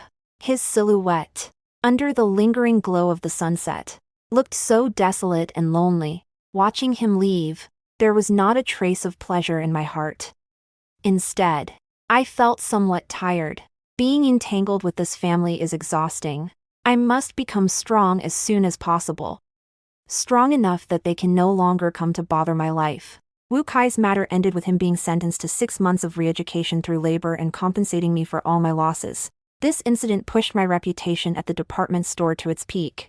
Everyone knows that Lin Wan, the boss of Wanji Children's Wear, is not only capable and well-connected but also a hard nut to crack. My business has become increasingly booming as a result. The sales at the counter have remained the #1 in the entire mall. I started hiring 2 sales clerks to help me run the shop, while I put more energy into clothing design and sourcing. No longer satisfied with sewing by myself, I began contacting some small garment processing workshops in the city, handing over my designs to them for mass production. My career finally started to pick up. With money in hand, my first priority was to improve the life of myself and Nian Nian. I renovated the home, bought new furniture and appliances, and made our house warm and comfortable. I also registered Nian Nian for the best kindergarten in the city and bought him a lot of new clothes and toys. Watching Nian Nian's smile grow more and more, and her personality becoming more cheerful, I feel genuinely happy. That day, I was at home drawing a design sketch when the doorbell rang. I thought the salesperson had come to see me, and when I opened the door and looked, I was stunned. Standing at the door was an old man in military uniform, with white hair but a vigorous spirit. Behind him, there's also a guard wearing the same military uniform following him. On the elderly man's shoulders hang 2 shining star insignias. He is a leader of the military region. What shocked me even more is that I know this leader. In the last life, he was Gu Yanzhou's supreme leader, and also my father's old comrade in arms before his death, Commander Lin Jinghua. Lin Commander, how could he come here? Are you Lin Wan, Lin Dishing's daughter? Commander Lin looked at me, his eyes carrying a hint of uncertainty and curiosity. Uncle Lin, I tentatively called. It's really you, Miss Wan. Commander Lin's eyes instantly reddened as he grabbed my hand excitedly. I've been looking for you for a long time. You, child, why were you so stubborn back then? Just like your father. My father, Lin Disheng, was once a highly accomplished military man, and he shared a life-and-death bond with Commander Lin. Later, my father sacrificed himself on a mission, and my mother, overwhelmed with grief, followed him. Having become an orphan, I was sent to Commander Lin's home. The Lin family treats me as their own child, and Uncle Lin loves me as if I were his biological daughter. Later, I met Gu Yanzhou, and was bewitched by his youthful promising looks and smooth talk. Ignoring Uncle Lin's strong opposition, I insisted on marrying him. For this, I even went so far as to sever ties with the Lin family. Looking back now, I realize I was truly stupid and blind. Uncle Lin, I'm sorry. I looked at him, and tears couldn't help but fall. Kid, what are you saying sorry for? Commander Lin patted my hand, eyes full of pity. As long as you're back, that's enough. Come, Uncle wants to have a look. You've suffered these years. I invited Commander Lin into the house. He looked at my home, not big but warm and tidy. And then he glanced at the photo of me and Nian Nian on the wall, and nodded with satisfaction. Good. Very good. Leaving that wolf's den was the right thing to do. Uncle Lin, how did you know I'm here? I poured him a glass of water and asked curiously. It was that kid Yen Zhou who told me. Commander Lin sighed. Some time ago, he suddenly came to see me, saying you two were getting a divorce. That he felt sorry for you and had driven you out of the house. He begged me to find you and compensate you properly. Gu Yen Zhou. I froze. He would actually go to Uncle Lin. That kid. Lately he's been losing his mind as if his soul has wandered off. Commander Lin continued. There have been frequent mistakes in the unit's work, and he's been criticized by the leadership several times. I asked him what was going on, and he finally told me the truth. This scoundrel, truly blinded by pig fat, leaving you such a good wife too. Women shouldn't go and mess with that by Wei or whatever. I've already punished him severely. I fell silent. I didn't expect Gu Yanzhou to regret to such an extent. But what does that matter? A late devotion is more humble than grass. Miss Wan, Uncle knows you've been wronged. Commander Lin looked at me seriously and said, however, I'm not here today to plead for that boy. I'm here to tell you something. What thing? Commander Lin took a file bag from the guard and handed it to me. Have a look. I curiously took the file bag, opened it, and found that it actually contained a share transfer agreement. And the content of the agreement concerns a company named Washing Textiles. The agreement states that my father, Lin Disheng, is one of the founders of this company and owns 30% of its shares. After my father's death, these shares automatically transferred into my name. I actually still own shares in a company. I was so shocked I couldn't speak. What is this? What's going on? Colonel Lin smiled and explained to me the ins and outs of the matter. It turned out that after my father retired from the army years ago, he didn't stay idle.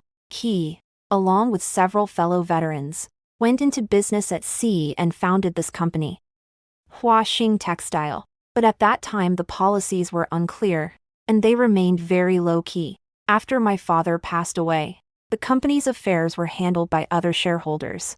They had been looking for me, wanting to hand the shares over to me. But because I had cut off contact with the Lin family years ago, they had not been able to find me. Until recently, Gu Yanzhou found Commander Lin, and Commander Lin, through his military connections, found me. Washing Textile is now one of the largest textile export companies in the South, with assets, at least tens of millions. Commander Lin looked at me, speaking slowly and clearly. Tens of millions, in an era when even 10,000 yuan households were rare. What a colossal fortune this is. I was holding that equity agreement, and my hands were trembling. From a penniless widow, I transformed into the heir to billions in assets. This is too magical. 10. Uncle Lin, is this real? I still found it hard to believe, as if I were dreaming. Of course it's true. Commander Lin smiled and patted my hand. What your father left you is more than just these. In his day, he also arranged quite a few properties for you in the capital and in Shanghai. All these years, the rents have been kept by the company's accountant for you. A considerable amount. I was completely confused. In the previous life, I didn't know to the very end that I was actually an uncompromising second-generation rich. I guarded my gold mountain, yet lived like a beggar, worn down to death by the Gu family's people. How sad. How ridiculous. If I had known these in the last life, my fate, and my son's fate, would it have been completely different? After the great surprise came endless heartache and regret. Child, don't overthink it. Commander Lin noticed my mood and comforted me. The past is the past. Now, what you must do is hold your head high. Take over the business your father left behind, and live out your own splendor. Don't let your dad, in heaven, rest any less peacefully. I took a deep breath and gave a firm nod. Uncle Lin, I understand. Yes. I can't sink into the past any longer. God let me live a second life and gave me such a big golden finger. Not for me to complain about heaven or lament my luck. I am Lin Disheng's daughter. I cannot shame him. After seeing Commander Lin off, I was alone at home, sitting for a long time. I carefully read that equity agreement, as well as some other documents my father left behind. In my heart, a clear plan gradually took shape.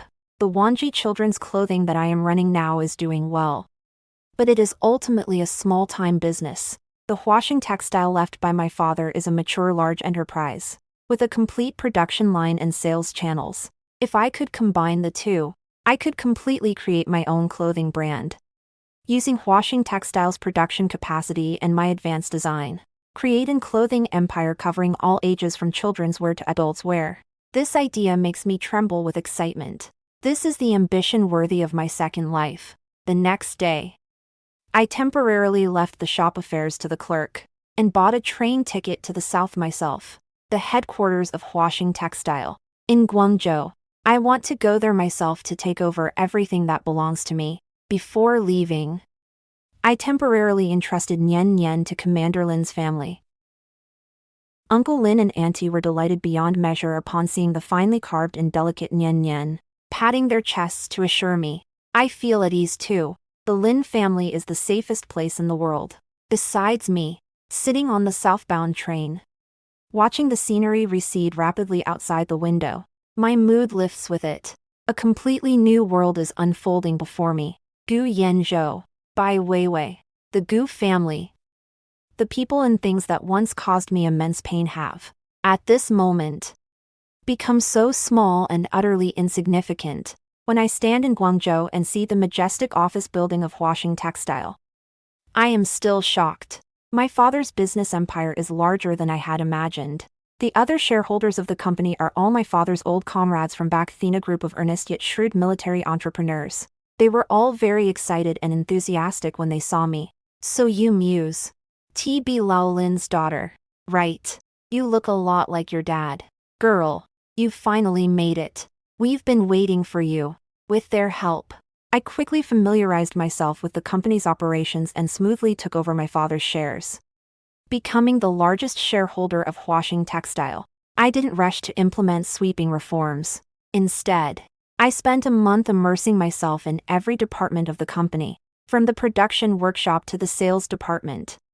To understand the company's operating model, I found that Washing Textile, although large in scale, still relies mainly on traditional fabrics and garment exports, lacking its own brand and core competitiveness. This is exactly where I can really make a difference. At a shareholders' meeting, I formally proposed a plan to establish an autonomous clothing brand. Dear all uncles and aunts, I think that purely manufacturing for others and exporting yields too little profit and leaves us easily controlled by others. We must have our own brand, a brand that can represent China and go global. My idea initially faced opposition from some conservative shareholders. Xiao Wan, your idea is good, but creating a brand costs a lot of money and carries big risks. Isn't it better for us to keep earning steadily and securely like this? Yeah, we're all simple folks here. We don't understand what branding is. I didn't argue with them. I directly placed the thick stack of design drawings I had long prepared, along with a detailed market analysis report, on the conference table. Ladies and gentlemen, please look. This is my latest clothing designs, including menswear, women's wear, and kids' wear. These styles are unique in both domestic and international markets. This is my market analysis. In the next 10 years, China's clothing market will experience explosive growth. If we don't seize the opportunity now, by the time others react, it will be too late. My design drawings and my precise market judgment shocked everyone. Those shareholders who had previously opposed fell silent as they looked at the novel, stylish designs and the thorough data in the report. Finally, my plan passed unanimously. We named the new clothing brand Eastern Rainbow Attire. It signifies that the beauty of the East would bloom on the world stage like a rainbow. In the days that followed, I devoted my entire mind and body to creating the new brand. I personally oversee design, production, and marketing, using Washing Textile's strong production capacity and my advanced design concepts. In just 3 months we launched the first season of Oriental Fashion. For the product launch, I chose the most luxurious hotel in Guangzhou. I invited hundreds of media outlets and distributors from home and abroad. I also spent a lot of money to invite some of the hottest Hong Kong stars at the time to walk the runway for our brand. That day, when the models wearing Eastern Mirage outfits confidently walked the stage, the whole venue exploded in excitement. Our bold designs, superb craftsmanship, and Oriental-inspired style conquered everyone. The launch event achieved unprecedented success. The orders fly in like snowflakes. From all over the country and even from around the world, Oriental beauty becomes an instant hit. My name, Lin Wan, also graced the front pages of major financial newspapers for the first time. A business prodigy woman, leading a new wave of fashion. Behind the Oriental fashion lies a mysterious female president in her early 20s. I did it. I stand in front of the hotel floor-to-ceiling window, gazing at the brilliant night view downstairs, my heart full of ambition. Father, have you seen it? My daughter didn't embarrass you. Just as my career was at its peak, someone I didn't expect arrived in Guangzhou and found me. It was Gu Yanzhou. He was waiting for me downstairs at my company. A few months apart, he has lost a lot of weight, tanned much darker, his eyes full of fatigue and vicissitudes. No longer the vigorous spirit he once had. He saw me step out of a black car, followed by an assistant and a bodyguard, and he froze fixedly in place. He can hardly imagine that the country girl who once drove him out of the house would, in just a few short months, be reborn and become someone he must look up to. Lin Wan.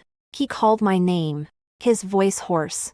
I stop in my tracks, turning back, and look at him calmly. Is something the matter? I saw the newspaper. He looks at me, his eyes complicated. Congratulations. Thank you. I reply lightly, turning to leave. Wait. He hurried forward, blocking me. Lin Wan, can we talk? I don't think there's anything to talk about between us. No. He stubbornly looked at me, a thread of red in his eyes. I know I'm wronged you before. I'm a jerk. I was blind. I regret it. Lin Wan. I really regret it. Give me one more chance. Okay. Let's remarry. 11. Remarry. I feel like I've heard the funniest joke of this century. I looked at the man in front of me. His face was written with remorse and entreaty. That look, if placed in a past life, would have softened my heart and moved me to weep with gratitude. But now, in my, there is only a cold, barren emptiness. Gu Yanzhou. I looked at him and spoke slowly. Do you think that if you say a few remorseful words now, put on a face of repentance, I should be grateful and return to you, and then we can pretend nothing happened and go on with life? He opened his mouth as if he wanted to say something, but I cut him off. You're wrong. I sneered. A broken mirror will never be repaired. Even if it's glued back, it will be full of cracks. Moreover, I find it dirty. I find you dirty. I find the Gu family dirty. I find every inch of air you've touched dirty. My words were like the sharpest knife, stabbing mercilessly into his heart. His face turned pale. His body swayed, almost unable to stand. Lin Wan, you have to be so ruthless. He looked at me in pain. Between us, there is still Nian Nian. Don't mention Nian Nian to me. I snapped. My only bottom line. You have no right to mention him. When you abandoned us for Bai Wei, did you ever think of Nian Nian? Now you see I'm well off. You want to use the child as a bargaining chip to come back to me. Gu Yanzhou, your plan is really well laid out. I'm not. He argued quickly. It's not about your money. I just realized that I cannot be without you. Cannot be without this family. Really? I sneered at him. Then why did you propose divorce in the first place? Why did you push me to the brink for Bai Weiwei? He faltered, a painful expression on his face. At that time I only felt that I had wronged Weiwei. She risked her health to save me, and she might never be able to bear children for the rest of her life. I felt I should be responsible to her. Responsible? Is your responsibility to sacrifice me and our son? I sneered. Gu Yanzhou, you're not remorseful toward her. You're just selfish. You want Weiwei's deep affection and loyalty. And you also want me to be your free maid, serving your whole family. Where in this world is there such a favorable arrangement? I was wrong. Lin Wan. I know I was wrong. He stepped forward, trying to take my hand, but was blocked by my bodyguard. He could only look at me from a distance with an almost pleading gaze. Give me one more chance. Let me compensate you. Compensate Nian Nian. Okay. Compensation. I looked at him, and suddenly found it ridiculous. Gu Yanzhou. What compensation can you offer? Your stagnant future, or your Gu family's ridiculous face? Do you know that the money I earn in 1 minute now is more than your annual salary? Do I need your compensation? My words completely shattered the last bit of his pride. He stood there, like a puppet drained of all strength, his eyes hollow and desperate. Yeah, everything he has now feels so insignificant in front of me, not worth mentioning. The identity and status he takes pride in, to me today, is nothing but a joke. Go back. I gave him one last look. And the tone was no longer filled with hatred, only a thorough indifference. From now on, don't come looking for me again. Our relationship ended long ago. After speaking, I no longer looked at him, turned around, and, under the escort of the bodyguards, walked into the company building. From beginning to end, I never looked back. I don't know how long Gu Yanzhou stood downstairs, nor do I know how he finally left. None of that concerns me anymore. My world no longer has a place for him. After handling things in Guangzhou, I went back to the capital. Uncle Lin told me that Gu family had an accident. Chang Suihua couldn't stand the neighbors pointing fingers and talking behind their backs. Fell into madness, crying and cursing all day in the yard, and was finally forcibly sent to a psychiatric hospital. Gu Jiangwo couldn't bear the blow and fell ill, taking early retirement on medical grounds.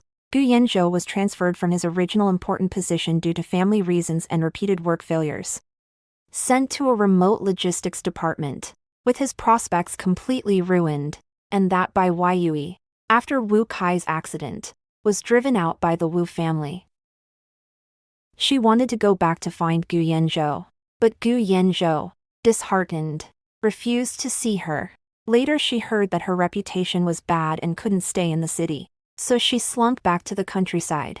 The mastermind behind killing our mother and son in the previous life, in this life, has all received the retribution they deserved. Good and evil, sooner or later, will be rewarded. I finished listening, and there was no great fluctuation in my heart. To them, I had long since lost hatred, leaving only indifference. Whether they live well or poorly has nothing to do with me anymore. I stayed in the capital for a while, handled a few properties my father left, and also moved the headquarters of Eastern Attire to the capital. Beijing is the national political and cultural center, where my career can develop even further. I have brought Nian Nian closer to me, hiring him the best tutors and giving him the finest education. My life is busy and fulfilling. My career is thriving, and my son is well-behaved and sensible. I thought my life would continue to be this peaceful forever, until one day, I received a call from Uncle Lin, on the line. His voice was unusually heavy. Wanya, you, come to the army hospital. What's wrong, Uncle Lin? I froze. It's Gu Yanzhou. Something happened to him. 12.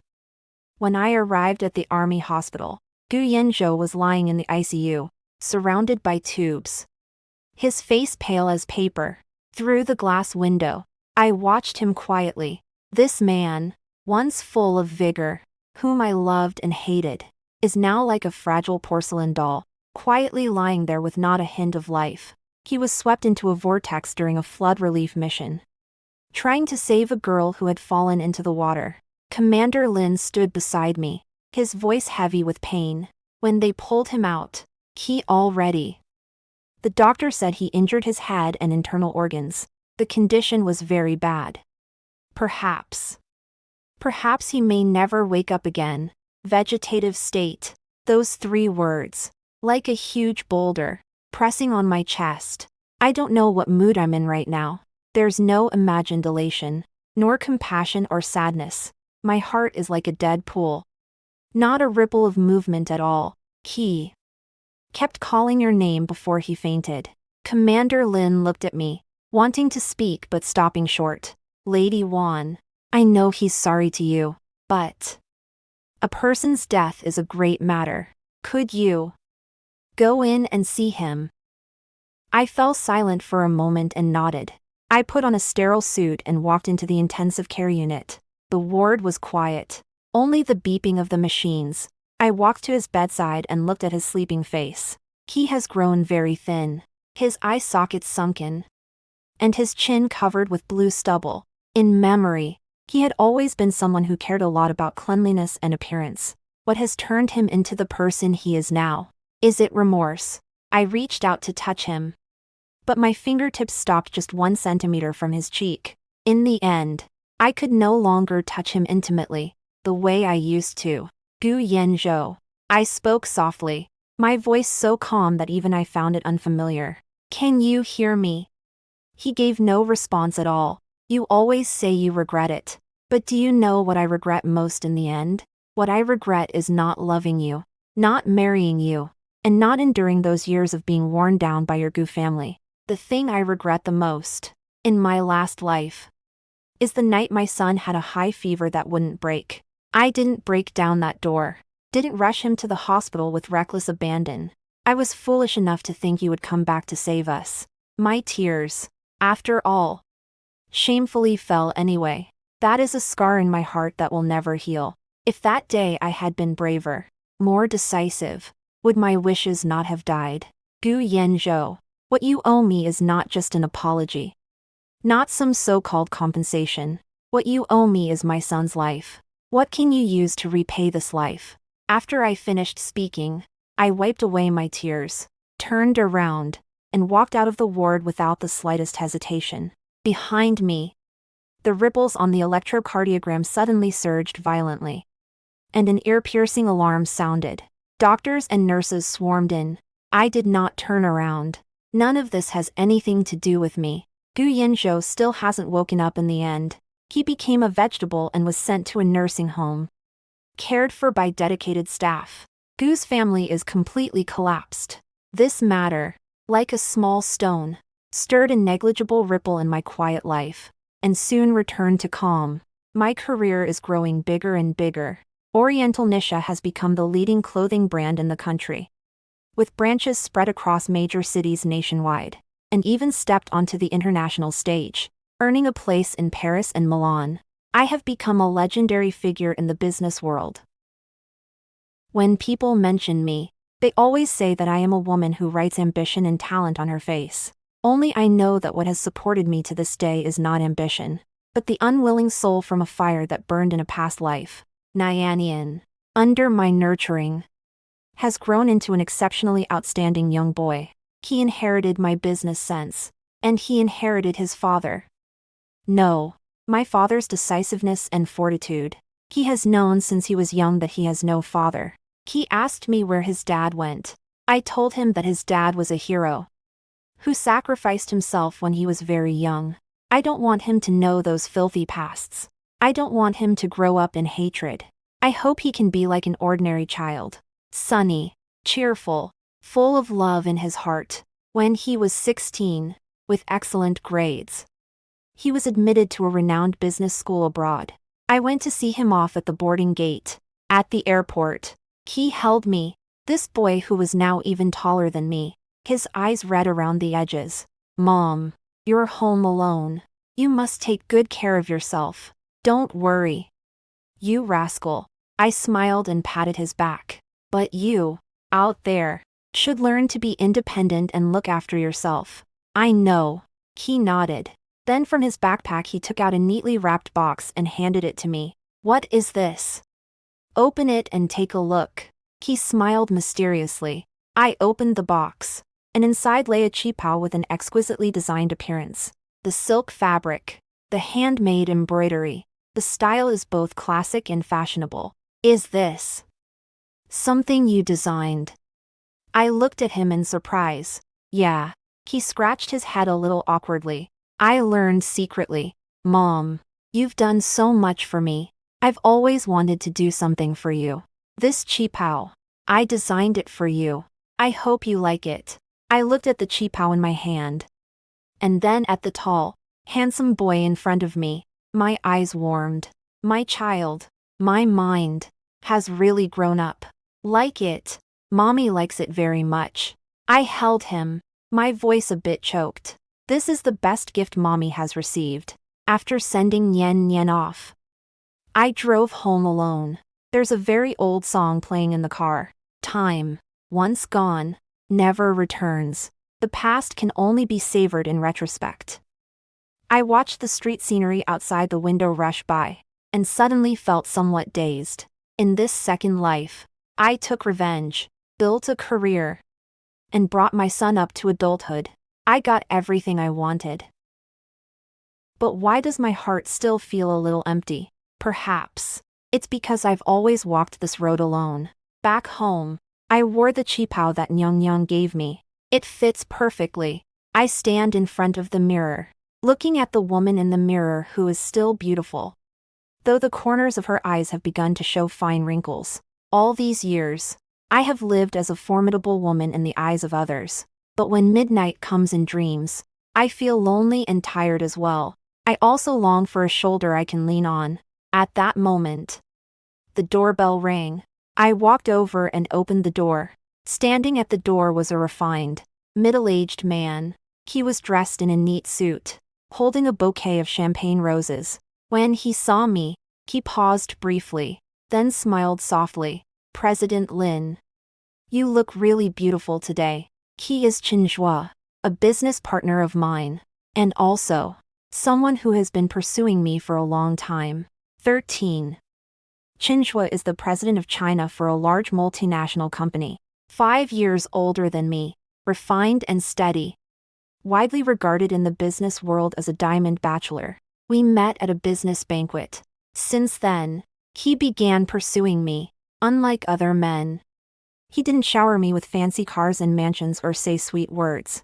He remembers my preferences and quietly brings me a snack I love whenever I'm overwhelmed with work. He discusses business cases with me and offers sound advice when I face difficulties. He will accompany me to the Art X High, Bit Ions, to concerts, and talk with me about art and life. He understands me and respects me. He is the only man by my side who approaches me not for my wealth or status, but because he genuinely admires me as a person. To be honest, I do have some affection for him, but I am afraid. Having gone through Gu Yanzhou's failed marriage, I have developed an instinctive fear and distrust of relationships. I am afraid of being hurt again, so I have always treated him as a friend, deliberately keeping my distance from him. Sir Chen, what are you doing here? I awkwardly adjusted my hair. I heard Nian is going abroad today, and I figured you might feel a bit lonely being home alone. So I came to check on you. He handed me the flowers, his smile gentle. Hope I'm not interrupting anything. No. Thank you. I took the flowers and invited him in. This qipao suits you very well. He looked at me with sincere praise.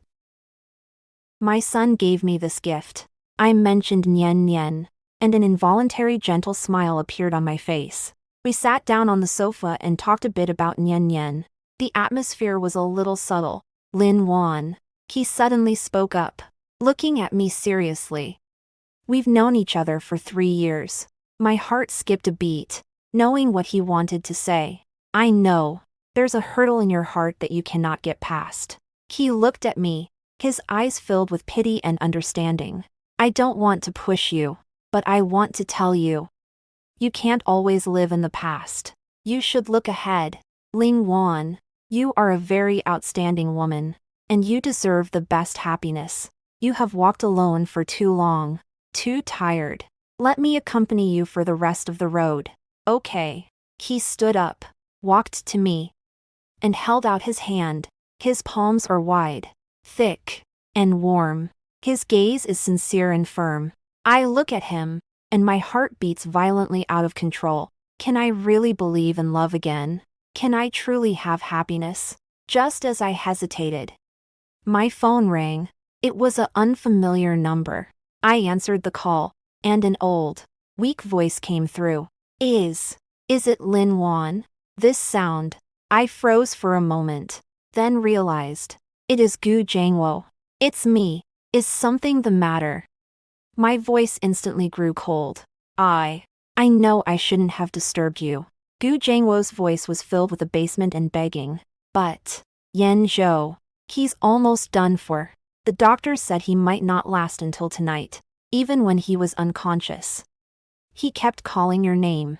Could you come and take one last look at him? Yan Zhou is almost gone. My heart suddenly sank. Although I no longer loved him, hearing this news still stirred a complex mix of emotions in me. That man who once occupied my entire youth. Is he really going to disappear from this world? Should I go? If I go, what difference would it make? I instinctively looked at Chinzhua. He stood quietly by my side all along, not disturbing me. At this moment, he met my gaze, nodded at me, and mouthed, "Go ahead. Don't regret it." A warm current suddenly welled up in my heart as I looked at him. He is always like this, always standing from my perspective and thinking for me. I take a deep breath and say to Gu Jiangwo on the other end of the phone, "Send me the address." After hanging up, I look at Chinzhua and apologize. "Sorry, I don't apologize." He interrupts me, picks up my coat, drapes it over me. "I'll take you there." On the way to the sanatorium, I don't say a word. Chinzhua didn't ask anything. He just drove quietly. The atmosphere in the car was a bit heavy. As we were about to reach the clinic approximately, he suddenly spoke. "Lin Wan, no matter what you've been through in the past, it's a part of your life. Face it, then let it go." I turned my head to look at him. He was focused on the road ahead. The silhouette of his profile, under the streetlight, looked especially gentle. My heart suddenly calmed down at that moment. Yes, I should face it, and then completely let go. When I arrived at the sanatorium, there were already people crowding outside Gu Yanzhou's ward. They were all his former colleagues and superiors. Seeing me, everyone wore complicated expressions. Gu Jiangwo, leaning on a cane, came toward me tremulously, tears streaming down his face. "You've come. You've finally come." I paid no attention to him and went straight into the ward. Only Gu Yanzhou was in the ward. He looked even more emaciated than the last time I saw him, like a dried skeleton, with only the faint rise and fall of his chest proving that he was alive. The ripples on the electrocardiogram monitor had become a nearly horizontal line. I knew he was really going to die. I walked to his bedside and watched him quietly. At this moment, all the hatred and all the grievances in my heart vanished into thin air. A person dies. The light goes out. Everything should come to an end. Guan Yanzhou, I whispered. Walk in peace. In the next life. Do not meet again. After I finished speaking, I turned and began to leave. Just as I turned, the jade bracelet my mother left me, which had always been worn on my wrist, suddenly emitted a gentle glow. Then I saw a faint white light float out from Gu Yanzhou's body and drift into my jade bracelet. Next, the jade bracelet shattered with a pop sound. I froze. What's going on? On the bed, Gu Yanzhou, who was already near death, suddenly moved his fingers. Then, he slowly opened his eyes. 14.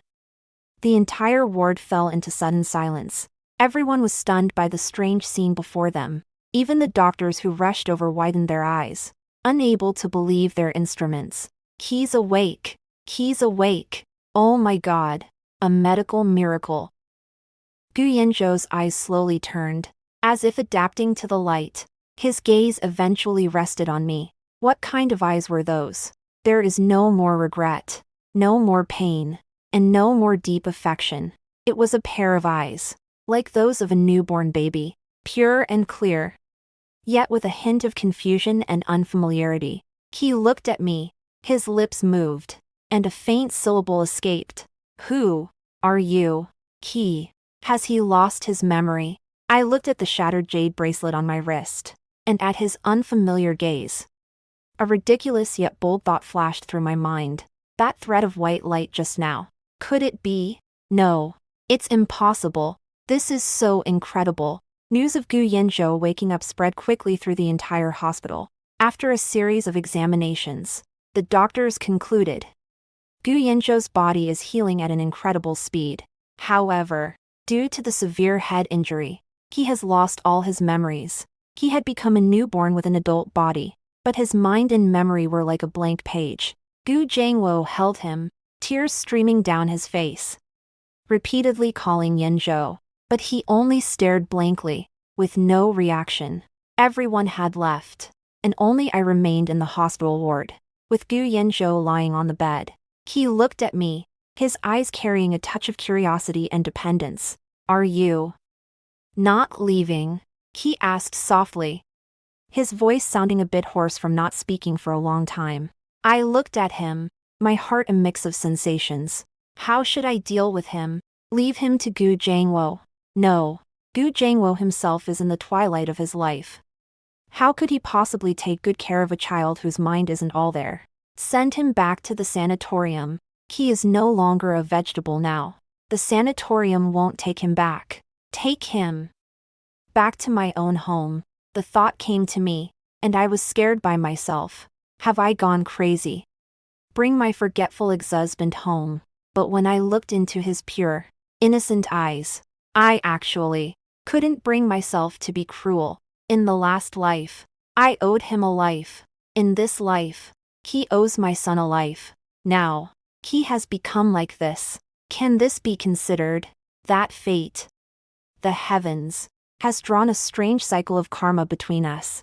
Would you be willing to come with me? I asked impulsively. He was startled for a moment. Then his eyes lit up and he nodded vigorously. I'm willing. I sighed. Let it be repayment for my debt. I ultimately brought Gu Yanzhou home. I arranged his discharge and, as his guardian, took over his care. Gu Jiangwo did not object. He probably also knows that this is the best arrangement for Gu Yanzhou. Jinzhua fell silent for a long time after knowing my decision. Did you really think this through? He asked me. Yeah. I nodded. I don't know why either. I just feel that I should do this. He looked at me, his eyes complicated, and finally he sighed. I respect your decision, but Lin Wan, you must remember, you are not alone. If you get tired, you can come to me at any time. My shoulder will always be there for you. I looked at him, my heart full of gratitude. Just like that, in my home, there was one more newcomer. Gu Yanzhou after his amnesia. Like a child, he understands nothing. Has to learn everything. Learn to eat. Learn to dress. Learn to talk. He is clingy with me, like a little tail. Wherever I go, he follows. I gave him a new name, called Anna. For one thing, I hope he will remember that this life of mine is bought with my son's life. Secondly, I also hope he can begin a whole new life. I hired a dedicated caretaker to take care of him, while I continue to focus on my own career. Days pass day by day in this strange balance. Under my care, Anyan's health has recovered well. His mind, too, was like a rapidly growing child. From 1 or 2 years old to 3 or 4. He learned to read by himself and watch television. What he loved most was sitting in my study, watching me draw design sketches, and it would last for an entire afternoon. Sometimes, he would also offer suggestions that left me amazed. I gradually realized that he seems to have an extraordinary talent in design. One day, I was troubled by a new series. Unable to find inspiration, he walked over, picked up my pen, and casually drew a few strokes on my design sketches. It was just those few strokes, instantly giving the whole garment a soul. I stared at him in astonishment. Anyan, have you learned to draw? He shook his head, looking confused. No, I just feel that drawing like this will look better. I looked at him, and a bold idea formed in my mind. I began to consciously teach him some basic knowledge of fashion design. He learned very quickly, nearly with an instant understanding. His designs were filled with wild, imagination and an unpolished aura. That is a realm I could spend a lifetime striving for, yet would never reach. I put into production several of the outfits he designed. Once on the market, they were snapped up in a frenzy, becoming the season's biggest breakout item. Everyone was amazed by the mysterious new designer known as Dongfang Nisha. No one knows that this genius designer is the ex-husband who once kicked me out of the house. A year later, Nian Nian returned home for vacation. When he saw an Uncle Anian at home, he froze. I told him everything that had happened. I thought he would object, would get angry, but after listening, he remained silent for a long time, then said to me, "Mom, as long as you feel happy, that's enough. My son has really grown up. He has even started trying to get along with Anian." Two equally excellent, equally handsome men, one calm and introverted, the other pure as a blank sheet, sitting together, somehow form a wonderful harmony. Looking at them, I suddenly feel that life like this now is also pretty good. Past grudges have faded with the wind. What remains is rebirth, is hope. However, the calm I thought I had was eventually broken.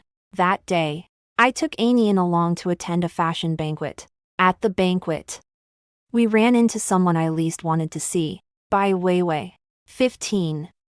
Long time no see. Bai Weiwei has changed a lot. She is no longer the delicate white lotus.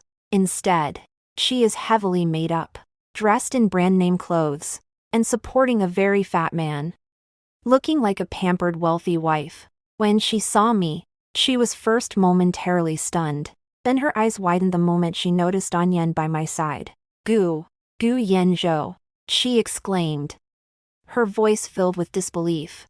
She probably heard somewhere that Gu Yanzhou had become a vegetable, and she never imagined that here she would see a living person, and someone who looked younger and more handsome than before. Anian, hearing her call Gu Yanzhou, looked at her blankly, then looked at me again, as if he didn't understand who she was calling. I frowned, not wanting to pay attention to her, and pulled Anian to leave. Stop.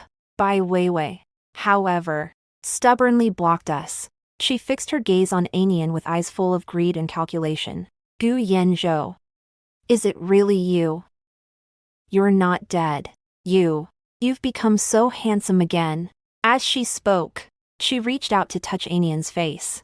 I yanked her hand away and looked at her coldly. Miss Bai, please keep your dignity. He is not Gu Yanzhou. His name is Anian. Anian. Bai Weiwei sneered. Lin Wan. Stop fooling people here. Even if he turned to ashes, I'd recognize him. He is Gu Yanzhou. The man beside her seemed to be her husband, and when he saw what happened, his face turned sour. He tugged at her. Vivi, stop making trouble. So many people are watching. Get away from me. Bai Weiwei shoved him aside and, like a madwoman, pointed at me. Lin Wan, you bitch. It must be you. You hit him. You want to monopolize him. I tell you, there's no door. He is mine. The person he loves in his heart is me. Her shouting drew the stares of everyone around. Looking at her hysterical appearance, I found it both ridiculous and sad. This woman, even today, still lives in her own fantasies. Miss White, I'll say it again. He is not Gu Yanzhou. I said calmly, even if he were. It has nothing to do with you. Please move aside. Don't go crazy here. It's disgraceful. I won't let you. Bai Weiwei persisted. Gu Yanzhou, look at me. I'm Weiwei. Don't you remember me? We used to be so in love. You said you would marry me. She tried to use the past to awaken Anian's memories, but Anian only frowned, a look of disgust on his face. Then he darted behind me and tightly grabbed my hand. I don't know you. Stay away from me, he said coldly, his reaction completely provoked by Weiwei. Impossible. You're lying to me, she screamed, about to pounce on Anian. I shielded Anian, just about to call security, when a tall figure stepped in front of us. It's Qin Zhuo. He didn't know when he arrived. At this moment he wore a cold expression, grabbing Bai Weiwei's wrist. Madam, Please show some respect. His voice was quiet, yet carried an undeniable authority. Ba Weiwei was dazed by the aura he exuded and paused for a moment. You. Who are you? How dare you meddle in my affairs?